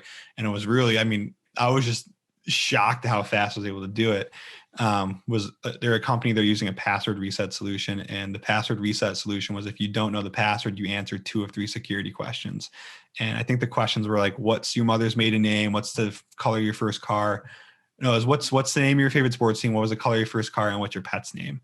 And all I had to answer was 2 of the 3. I actually found all 3 of them on her social media. I don't present that. All 3 were in her profile pictures. But I targeted, when we do this type of stuff, I typically target college graduate females because they just tend to post more on social media is what we find, right? When we're targeting people in companies, especially, doing open source intelligence gathering and stuff like that, they post more. So I found one that I liked, targeted her, went on her Facebook and found out the passwords to reset her password for her work account were the ones I just mentioned. And within like 15 minutes, I found a picture of her dog. Her dog was wearing an Alabama Crimson Tide jersey. And the caption of the photo was, hanging out with my pal Spike, #Roll Tide, right? And like, one thing is there's someone, Zach, if you dressed your cat up in a Syracuse jersey, I would assume that your favorite sports team was Syracuse, right? Or whatever it might be. Yeah, dude, go fighting Orangemen, I think. Right? Yeah, they did away with the orange, man. We're just the color now, just orange. The Syracuse orange, Yeah. Fighting orange. Yeah. The orange crush. Yeah, I don't know what they call them now. But yeah, so I went on her password reset. I'm like, name your pet, Spike, name your favorite sports team, Alabama, and I hit reset, and it actually printed out in a dialog box what her password was. It was like Spike Rocks 19, right? Because it was in 2019. So I used that and logged in that way. But we see that all the time. People are using combinations for security questions that you can just go on, LinkedIn or Facebook and find. And, one thing we do a lot of from a business perspective is abuse like Facebook reviews. So we'll go on like a credit union's Facebook page. We'll see all these people reviewing it. Hey, I worked with Melissa in, the loan department in the Doylestown branch, and she was awesome. And, I haven't had a good bank since 2016, but I'm glad I found these guys in 2019.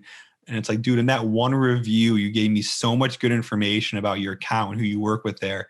For an attacker like me to try and call, right, and try to impersonate you or send an email or abuse all that information, not to mention your Facebook profile is attached to that review. So I can click on that and find out, where you live and where your kids' names are and all this other fun stuff.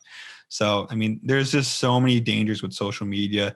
And I get asked all the time, it's like, well, should I delete social media? And my answer to that is no, because, just from like a business perspective and a networking perspective, like I have LinkedIn, I love LinkedIn. I meet a lot of really great people on LinkedIn, but I'm also aware of what I expose on LinkedIn, right? I know that, it says where I went to school, where I worked, what I'm interested in, the hobbies that I have, right? I know that all that's broadcasted out there. So if I get an email where someone's like, hey, James, we graduated from SUNY IT in 2013 together. We're both in the NCS club. I know that, hey, I broadcast that information and someone can be targeting me that way. So just be aware of the data you're putting out there. Don't put everything out there, right? Like anything that is related to a security question, I don't even there's nothing out there. Normally for security questions, I just use random letters and numbers like a password for them. So it's like a 3-tier password. Yeah, and don't come up with passwords that you can easily derive based on personal info. Like, don't use your first name, your spouse's first name, and your anniversary date, because you'll just figure that out. Anybody who wants to figure that out will figure it out, as you said, very, very quickly. For sure. Yeah, I'll never forget one time I was in college, and this was before I started hacking, and I was at my friend's house, and he got a new projector. So he was he was projecting on his wall, and we're drinking beer, just looking at stuff. I'm like, hey, I'm gonna try and guess your Facebook password. He's like, yeah, okay.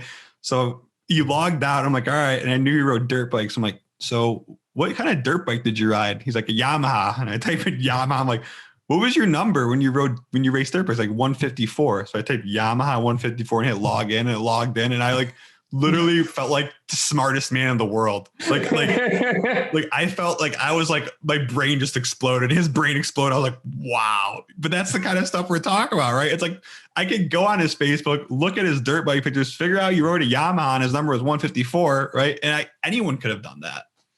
Well, and the danger there too, as you said, is as soon as you know one person's password, there's a very high likelihood that they are using those credentials all over the place, and you can test for that very, very fast now, which is really scary. Yeah, no, I mean, there's a lot of scripts out there that, I mean, they just get better and better, man. Where you can just enter in phrases and words, and it'll change letters to numbers and do all sorts of fun stuff to brute force those passwords. So even if it's like Yamaha 154, then like Yamaha exclamation point 154 or somewhere else, that kind of hackers are getting better where they figure that stuff out now.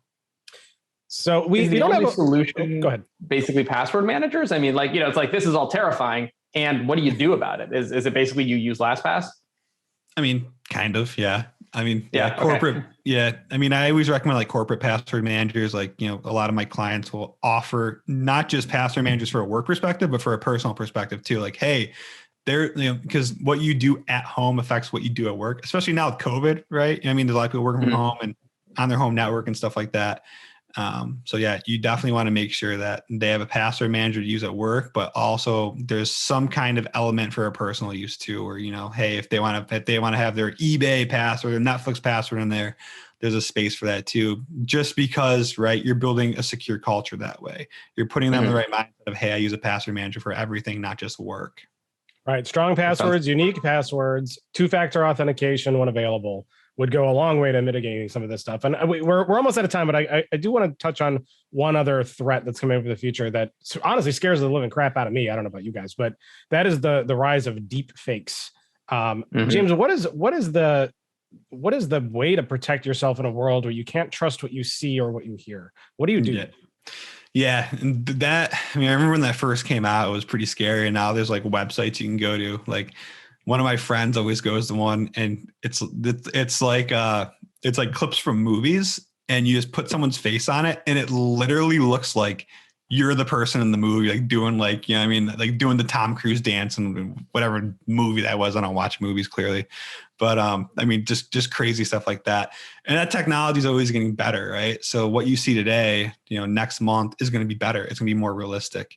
And I always tell people, like, especially on the news and in the media and stuff, it's like, hey man, like, just don't believe everything you see. You know what I mean? Like, especially on Twitter, right? Twitter is probably the worst thing for it, where you see all these videos of people saying and doing things. And I'm like, listen, like, is it from a reputable source? Probably not, right? It's probably some Twitter account with some, scammy name that has like 100K bot followers. And it's like, hey, vet that information. I mean, don't just take it all at face value. And we're seeing that all the time. And it's going to be interesting how that evolves from a security perspective too, right? Like, will deepfakes get so good that I could fake a Zoom call, right? I could be on a Zoom call with you guys and, use Zac's face or something, right? And he can be my puppet, right? And I'm saying stuff and doing stuff. I think that is really where this stuff's gonna get crazy. Like, executives holding meetings with partners and vendors and employees, and, maybe a phishing email with a Zoom link where you go on and it's your executive and he's saying something, but it's really not him, or telling you to do something on a Zoom call when it's really not him. And I think that's going to be a pretty big threat vector in the coming years. Yeah, and I lay claim to the phrase or term that I expect to become widely used someday. Everyone's familiar with business email compromise attacks, but business Zoom compromise attacks are coming. Where you think you got a call from the CEO who, for some reason or other, wants you to convert $1 million into Bitcoin and put it into this offshore account, and it sure looks convincing. You may have answered this already when we were kind of talking about 2FA and password managers, but I mean, as sort of an ending point, for the conversation here, other than immediately change all your passwords, what's the one thing that you would tell people listening or watching right now that they should, do next to protect themselves and their customers? Yeah, for sure. Number one, I mean, I think passwords are huge, right? They're abused in so many different ways. Really get a password manager, right? Use unique random passwords, or at least as random as you can get. for services. And the other thing is implement two-factor authentication wherever you can, right? And pretty much everything that's worth having two-factor has two-factor now, right? I mean, literally everything, banking, Netflix, I mean, you name it, they all have two-factor. Even though I do share my Netflix, right? But like a lot of people, but you need to have two-factor on everything, because we've seen a lot of places where two-factor has saved companies bacon, right? Where even if the employees aren't following the best password protocols, two-factor has saved them. As long as the employees aren't, I'm trying to be kind here, right? They're educated enough to say, hey, I'm not trying to log in from Romania, and they hit no, because we have seen somewhere like, well, we had two-factor, and I talked to the employee, well, what happened? Well, I saw that I was trying to log in from Russia, but I thought it was just my home. I'm like, you live in San Diego. Like, what are you doing? You know what I mean? So yeah. There is a user education component there too, right? We're like, hey, if you see this, right? People implement two-factor, but I don't necessarily tell them, like, especially like, a lot of older executives and stuff like that. They don't tell them, like, all the executives of, I log in, I hit the green button. I log in, I hit the green button. And then they're just used to hitting the green button. And then they see the green button when they didn't log in, they still hit it, So you have to educate them, like, hey, this is what that green button does. And this is when you don't hit the green button, because people follow the recommendations all day long, man. But there's always someone, if they're not educated on the solution, that will hit the green button when they're not supposed to. Well, people, and as you said, people get conditioned too. Like, imagine the user account control stuff that's built into Windows. It's supposed to prompt you to elevate your credentials, and people just get conditioned to hit yes all the time, because 99% of the time they're the ones who initiated it and they want to do it. But it's that 1% of the time where it's not you, or not something you want to do. You got to make sure that people are still paying attention all the time, and that's a conditioning thing. Yeah, no, you're right. You're 100% right. It's people getting used to a process and doing the same thing, and then there only takes one time, man, for a bad guy to do it and expose it and exploit it. And that's when they're calling me at, 11 p.m. on a Saturday about being hacked. Helping people understand that they don't live in another country, though, that takes education of a whole different kind of level to fix. And I don't know how you fix that with people. Yeah, that's a people problem. You don't live in Russia, comrade. Exactly. Like, do you have family members live in Russia? No, you're Italian. Okay. You know what I mean? Like, no. You moved out of Italy from Ellis Island, what, 70 years, 80 years, 100 years ago? Yeah, there's no one else over there. Like, they're all in the States, But yeah, I mean, and it's an awareness thing. You can't just assume that, hey, I got this solution now. People know how to use it. You have to show them, right? For us, it's like, hey, I know that I hit the red thing, the red X if I'm not logging in. But for other people, all they know is, hey, I log in, I hit the green button. Like, the green button helps me log in. So they see the green button, they hit the green button. People just cannot help themselves. They want to press every green button they see. They do. It's the law of the green button, man. Whenever you see it, you hit it. Don't press the button, people. All right. James, we honestly, we could talk to you forever. This is fascinating. I'd love to get you back on down the road again to dive into some of your stories. I'm sure you've got lots of other really interesting and creative stories to tell about some of the ways you've hacked people, and some more really good advice as well. So for those who want to reach out to you or learn more about you or hire you, where can they go? How can they find you? Yeah, no, just shoot me an email. It's just james@securenetworkinc.com, Secure Network Inc. We work with everyone, man. Anyone that wants to further security, that's our best customer, right? So I like to think that's everyone, but you do encounter people that don't really care still, in this day and age, which is not good. Not good. Well, anyone who doesn't care, at some point they will fall victim, and then they will care. So true. It's true. a matter of if or when, not if, I should say. So correct. Well, kudos to you and for the things that you do. We need a lot more great, honest people like you who work with the white hat on to thwart the nefarious out there. So thank you so much for that. With that, we're going to take a short break. When we come back, we've got some fun, interesting stuff for episode 200 on the other side. You won't want to miss it. Stick around. We'll be right back.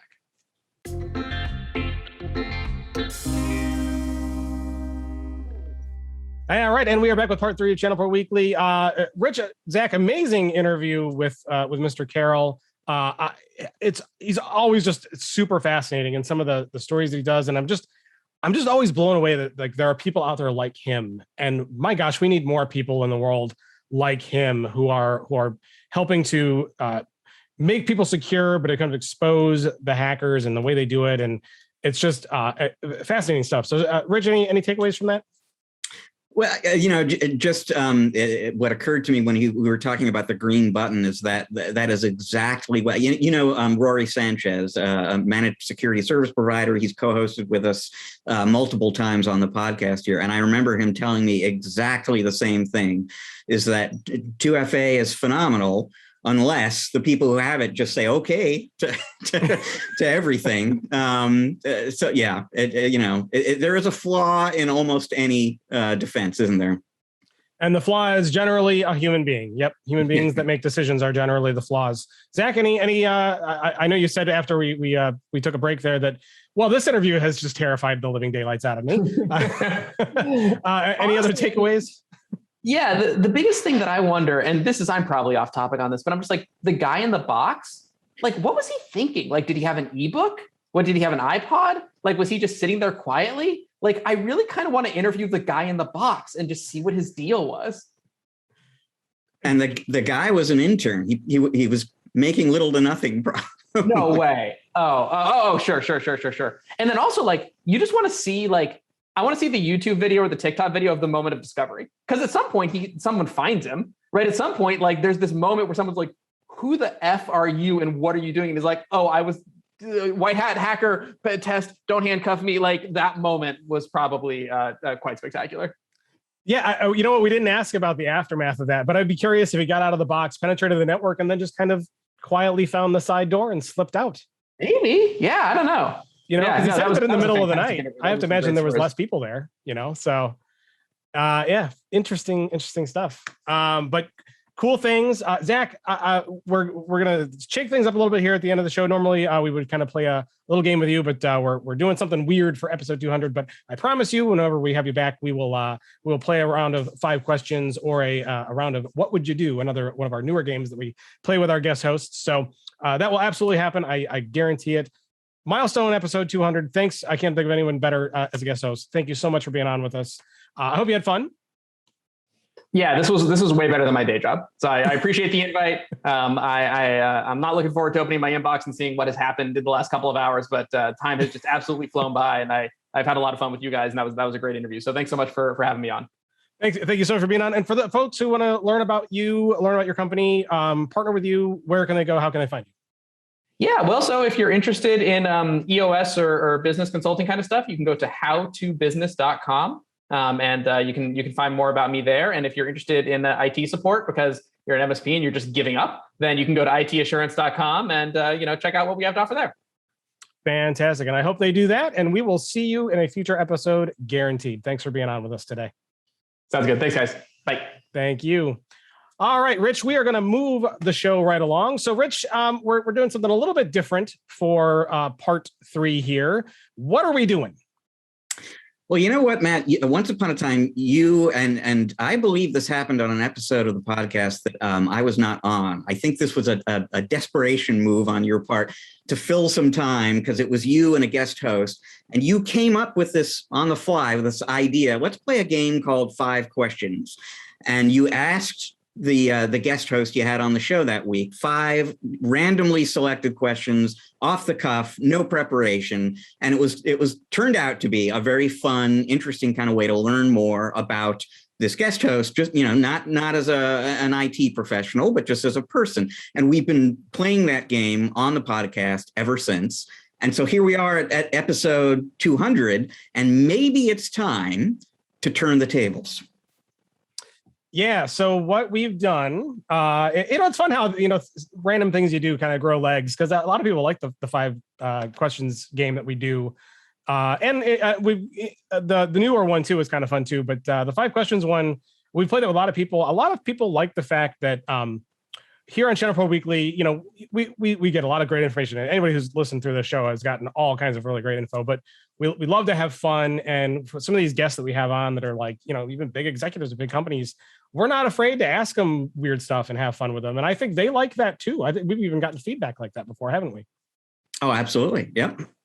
So this will be fun. So we've never had the tables turned on us though. So we reached out to some former guest hosts. We had them either submit a video to us. So we'll play a couple of those.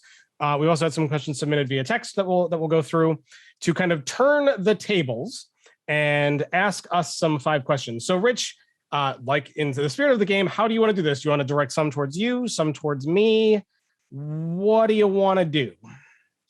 Let's go ahead and play the question, and then one of us will kind of dive in maybe each time, because I think we're both anticipating going to require us to remember things that we might not remember. So we improve the odds of somebody having a great answer if we're both eligible to respond. That sounds good. All right. Well, why don't we start with one of our video questions first? We got more than 5, and I'd like to try to touch on everybody's questions if possible that they sent in. So how about we go to your partner in crime for the 5-minute roundup, Mr.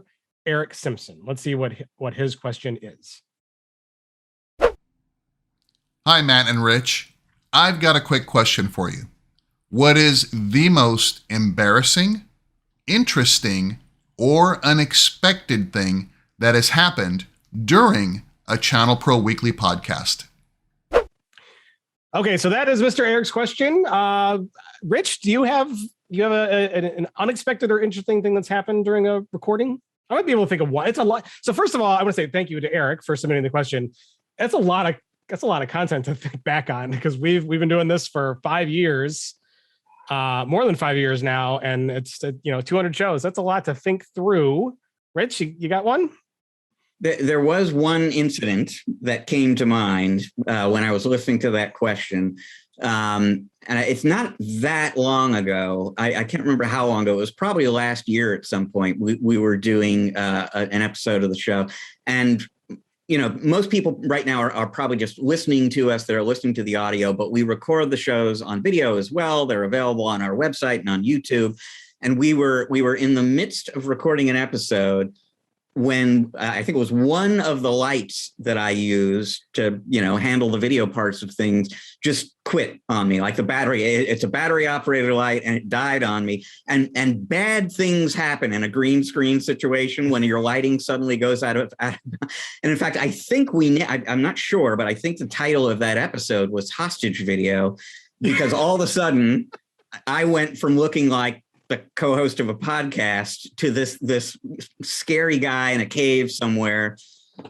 And yes, I do remember that, because you did. It looked like the Taliban had you at gunpoint or something like that. And we were negotiating for your ransom or something.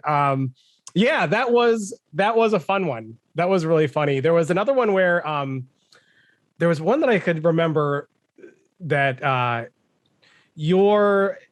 it was like your voice changed. Yes.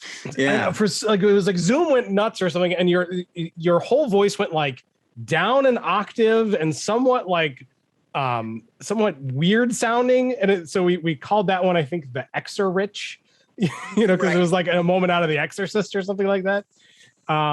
Yeah. So there's also one that's unexpected. So I don't get a lot of time to go back and listen to old episodes, but I love to. There's one that I do go back to every now and then that that always makes me laugh, because it was unexpected to me, and it was one of the funnier moments I think that I can remember just off the top of my head, and that was it was back in the audio days when Cecilia was still with us, because it was for and Rich, I'd like to take a moment to say that when we started this podcast, there were 3 of us that started this show back in the day. And the whole idea behind ChannelPro Weekly was to just kind of capture these really interesting conversations that you and I and the late Cecilia Galvin, who was the managing, what was her title? Managing editor? Executive editor. Executive editor at the time. We would have these awesome conversations, and we're like, you know what, we should just record these, and it could be a show, because they were always fun and interesting and great. And there was one episode where she was on, and I still remember the show title, because we named that one after this particular moment. And it was like, we were talking about something and someone mentioned something about a chicken. And then she just like started making like this clucking chicken noise, which I so did not expect. And it kind of shocked me. And I was one of the few times where I've laughed so hard that I almost fell out of my chair at the time. It was a great moment. I think we called that episode Clan of the Chicken, if I remember correctly. But that was kind of one of those little unexpected bits. But we've had a few moments like that over the years where we've had some big laughs, or we've had some interviews that kind of went sideways in weird ways. So there's one that I can think of. I hope that answers the question. All right, so let's move on to, what do you want to go to next? How about Mr. Scott Beck? How about him? Let's see what he's got to ask. Hey, Matt and Rich. It's Scott from Canada reaching out to you. Congratulations on reaching your 200th episode of the podcast. That's just an amazing accomplishment to get there. I do have a question. Rich, as we're getting back on the road again, as you can tell, I'm actually at the airport getting set to go on a plane. You've been on a lot of planes, trains, and automobiles, Rich, traveling around, going to the different shows that ChannelPro puts on. What's the craziest thing that has happened to you personally during your travels or at one of the events? Thanks, guys. Congratulations again. And thank you, Scott, for that question. You know what? I do have a fun event story, because we've had some interesting things that have happened at our events.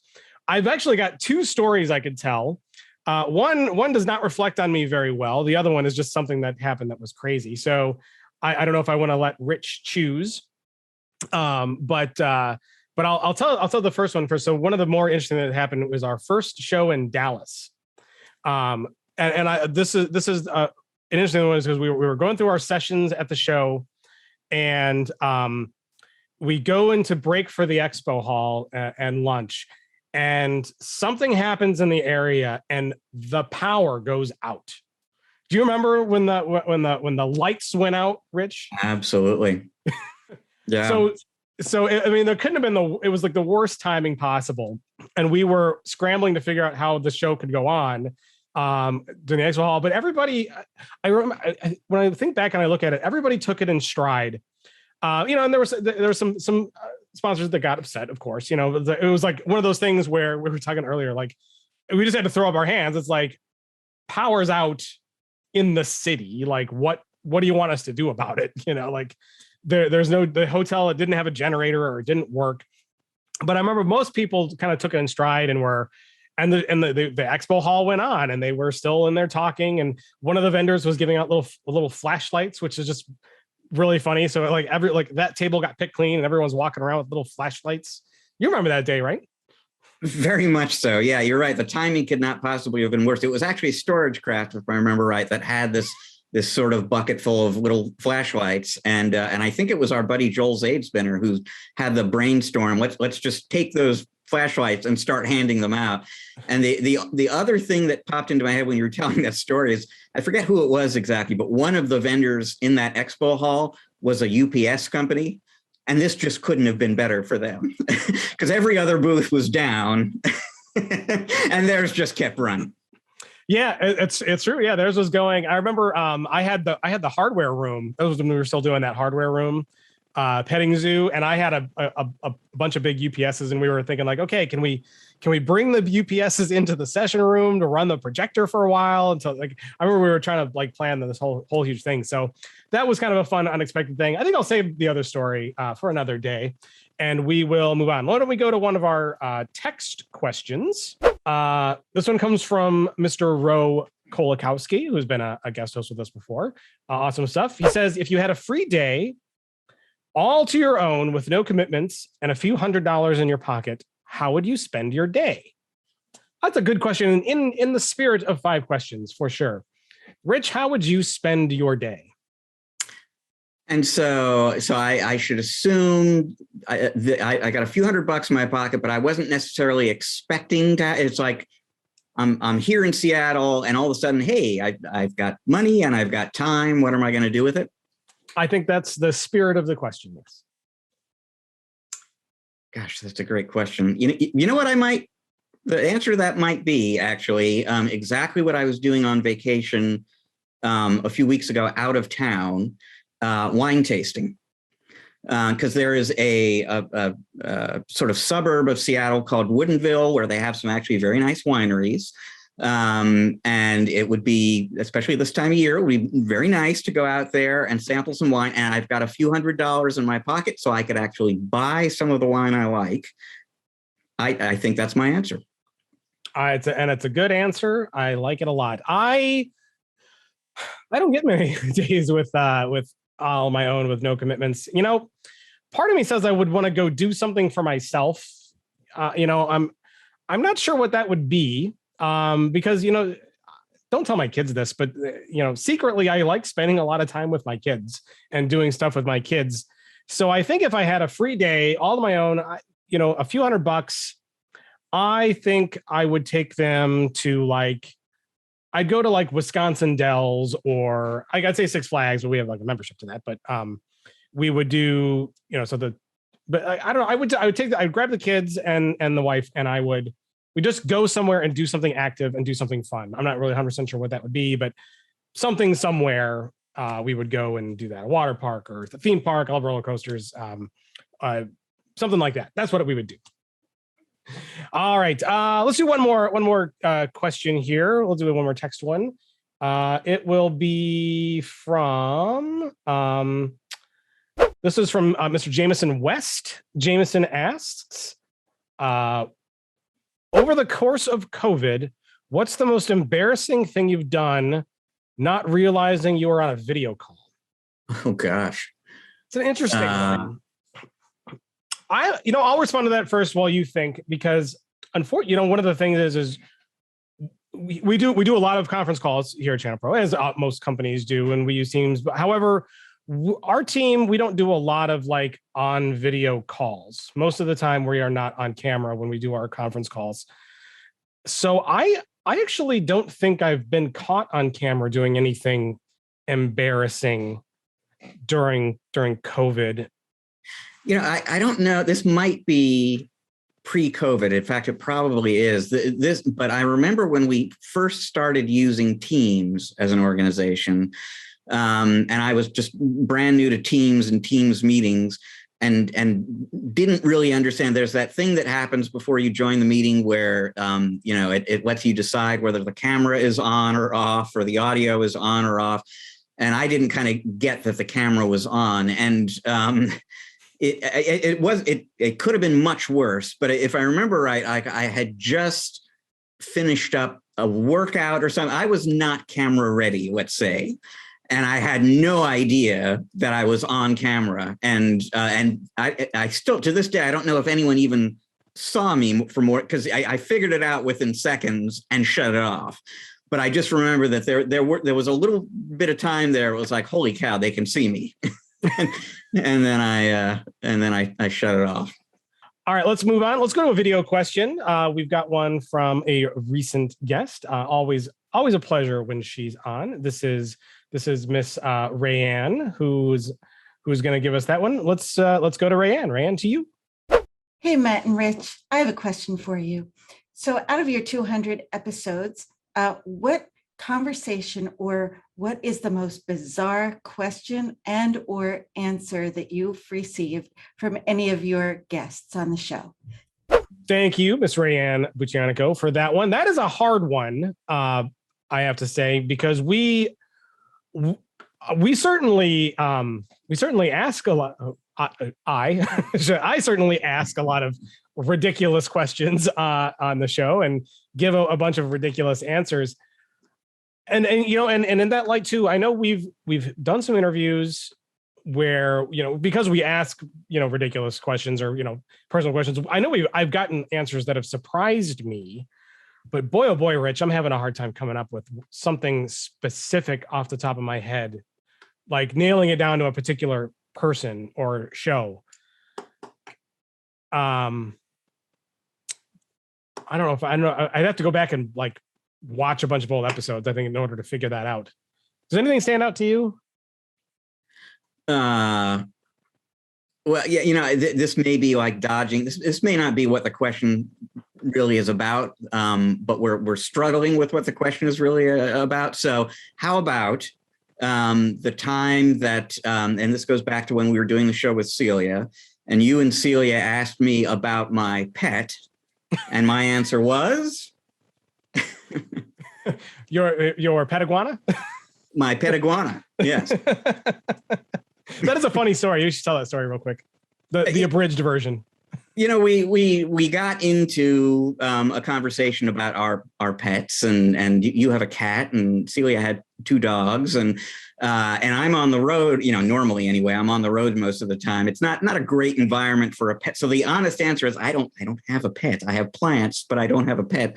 But I didn't want to just say that. So what I wanted to do was just have a little fun with the moment and answer in the most transparently ridiculous way possible. I just come up with an answer that clearly was meant for comic effect. And so I said, I have an iguana. And the short version of the story is you thought I had an iguana. And you know what? Manuel Palachuk, who submitted a question, I believe, for this, also thought I had an iguana for a very long time. Based on that answer, I sold it. I sold that answer. I had people fooled. Because we were asked about what you feed it, and you had all these answers, and I'm like, what? For a guy who travels a lot, you feed an iguana something, and it's good for like a week. I'm thinking like that seems like a reasonable house pet for somebody who travels a lot, and I didn't know that was not true until you were here in Illinois, and we were at dinner, and I was talking to my kids. I'm like, oh, kids, you should ask Rich about his pet iguana that he has. And you look at my kids and you had to say, I don't actually have an iguana. But then we solved that problem, and by the time you left, you had a nice big stuffed iguana to put in your office there at your apartment. So yeah, that is a funny story. So that was a ridiculous one, and you sold it, and you sold it well. Well, we got another question from Manuel Palachuk. This is one that he submitted via text. It reads, if the world fell into turmoil and you had to reveal yourself as a superhero tomorrow, what would you claim your superpower to be, even if you had no actual superpower? So, Rich, what would you claim your superpower to be? Even, and the key thing is I don't have to back it up somehow. That's an odd caveat to throw in there, that you don't have to have the superpower, but you just have to claim that you have it. You think if you said I have a superpower, someone was going to be like, yeah, you got to show me. But let's say what, and now I should know this, but what's the character in the movies who snapped his fingers and or in the Marvel series, there's the guy who snaps his fingers and ends half of humanity. Thanos? Yeah.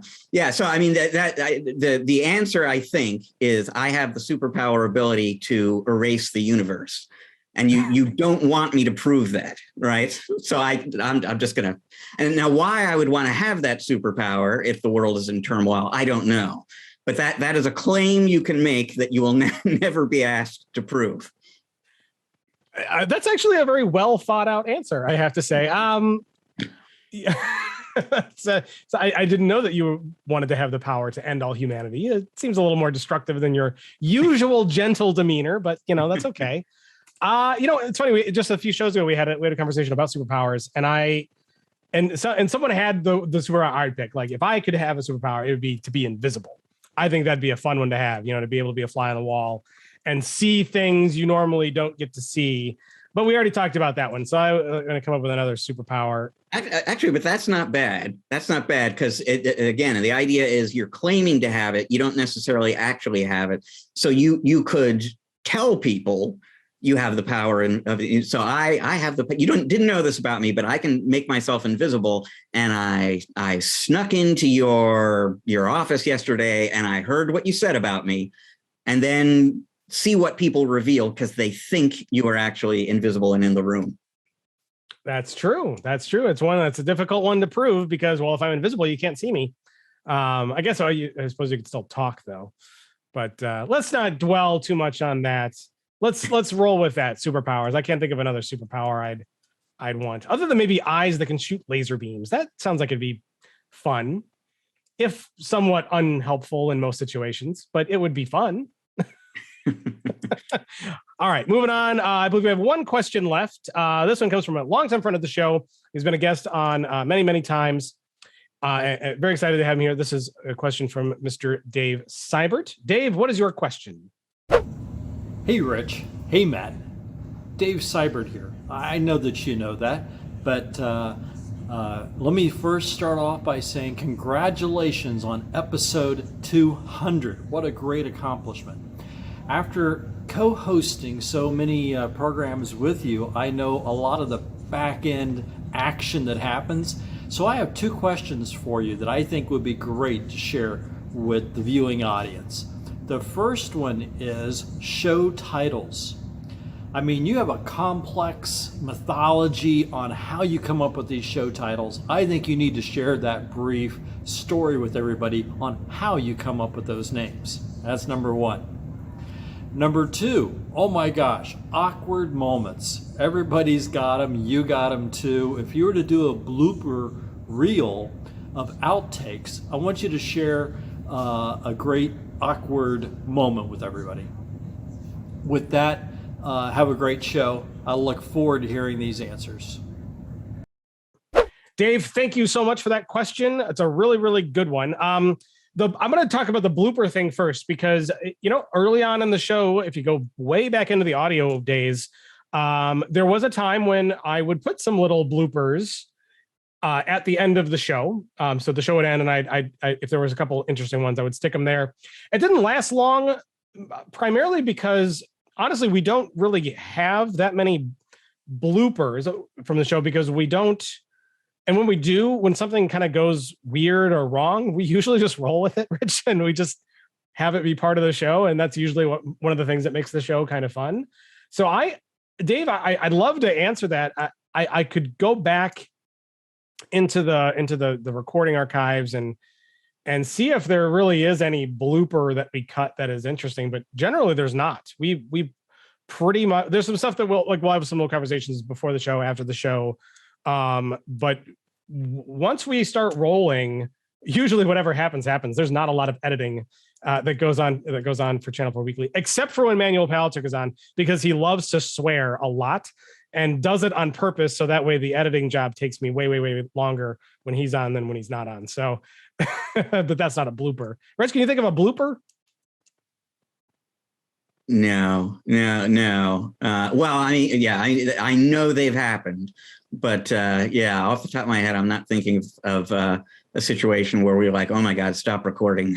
Right. And it doesn't never. I don't think that has ever happened, has it? Yeah. Where we've said we've got to stop recording, and I don't think so. We usually just roll with it. Like occasionally, like someone will someone will drop or whatever. Like we'll have to pause. I guess those are bloopers, but they're not like funny ones.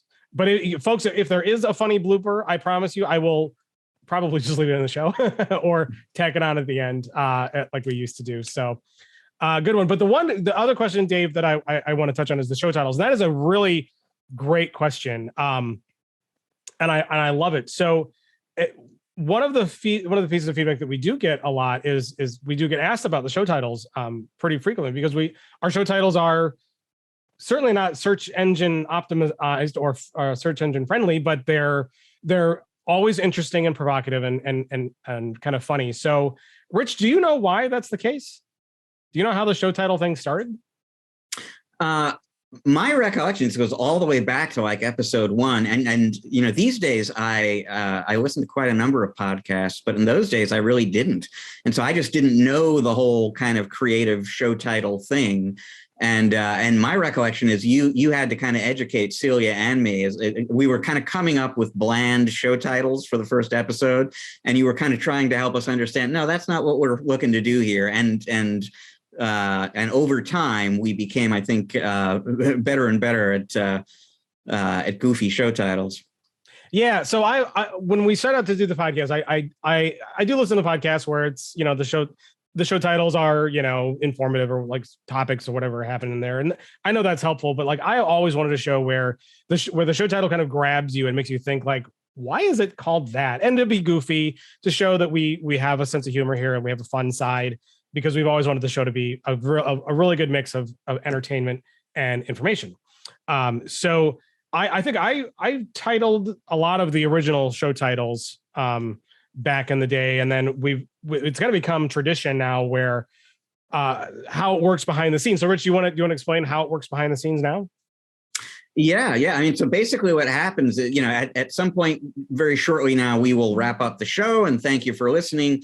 And typically what happens every week is that at that point, once we stop recording, Matt and I and the guest host kind of decide what the show title is going to be. And the candidates basically are things that so here's another little glimpse behind the scenes at the show where we record both for video and audio in Zoom.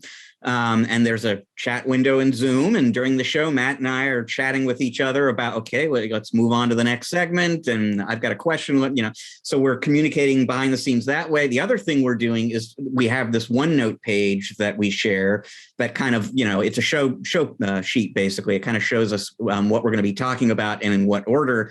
And during the show, if some potential title candidate comes up, we'll go into that OneNote page and type it in there. And so episode ends, we go to OneNote, we look at whatever we've kind of put in there over the course of the show, and we pick a winner usually.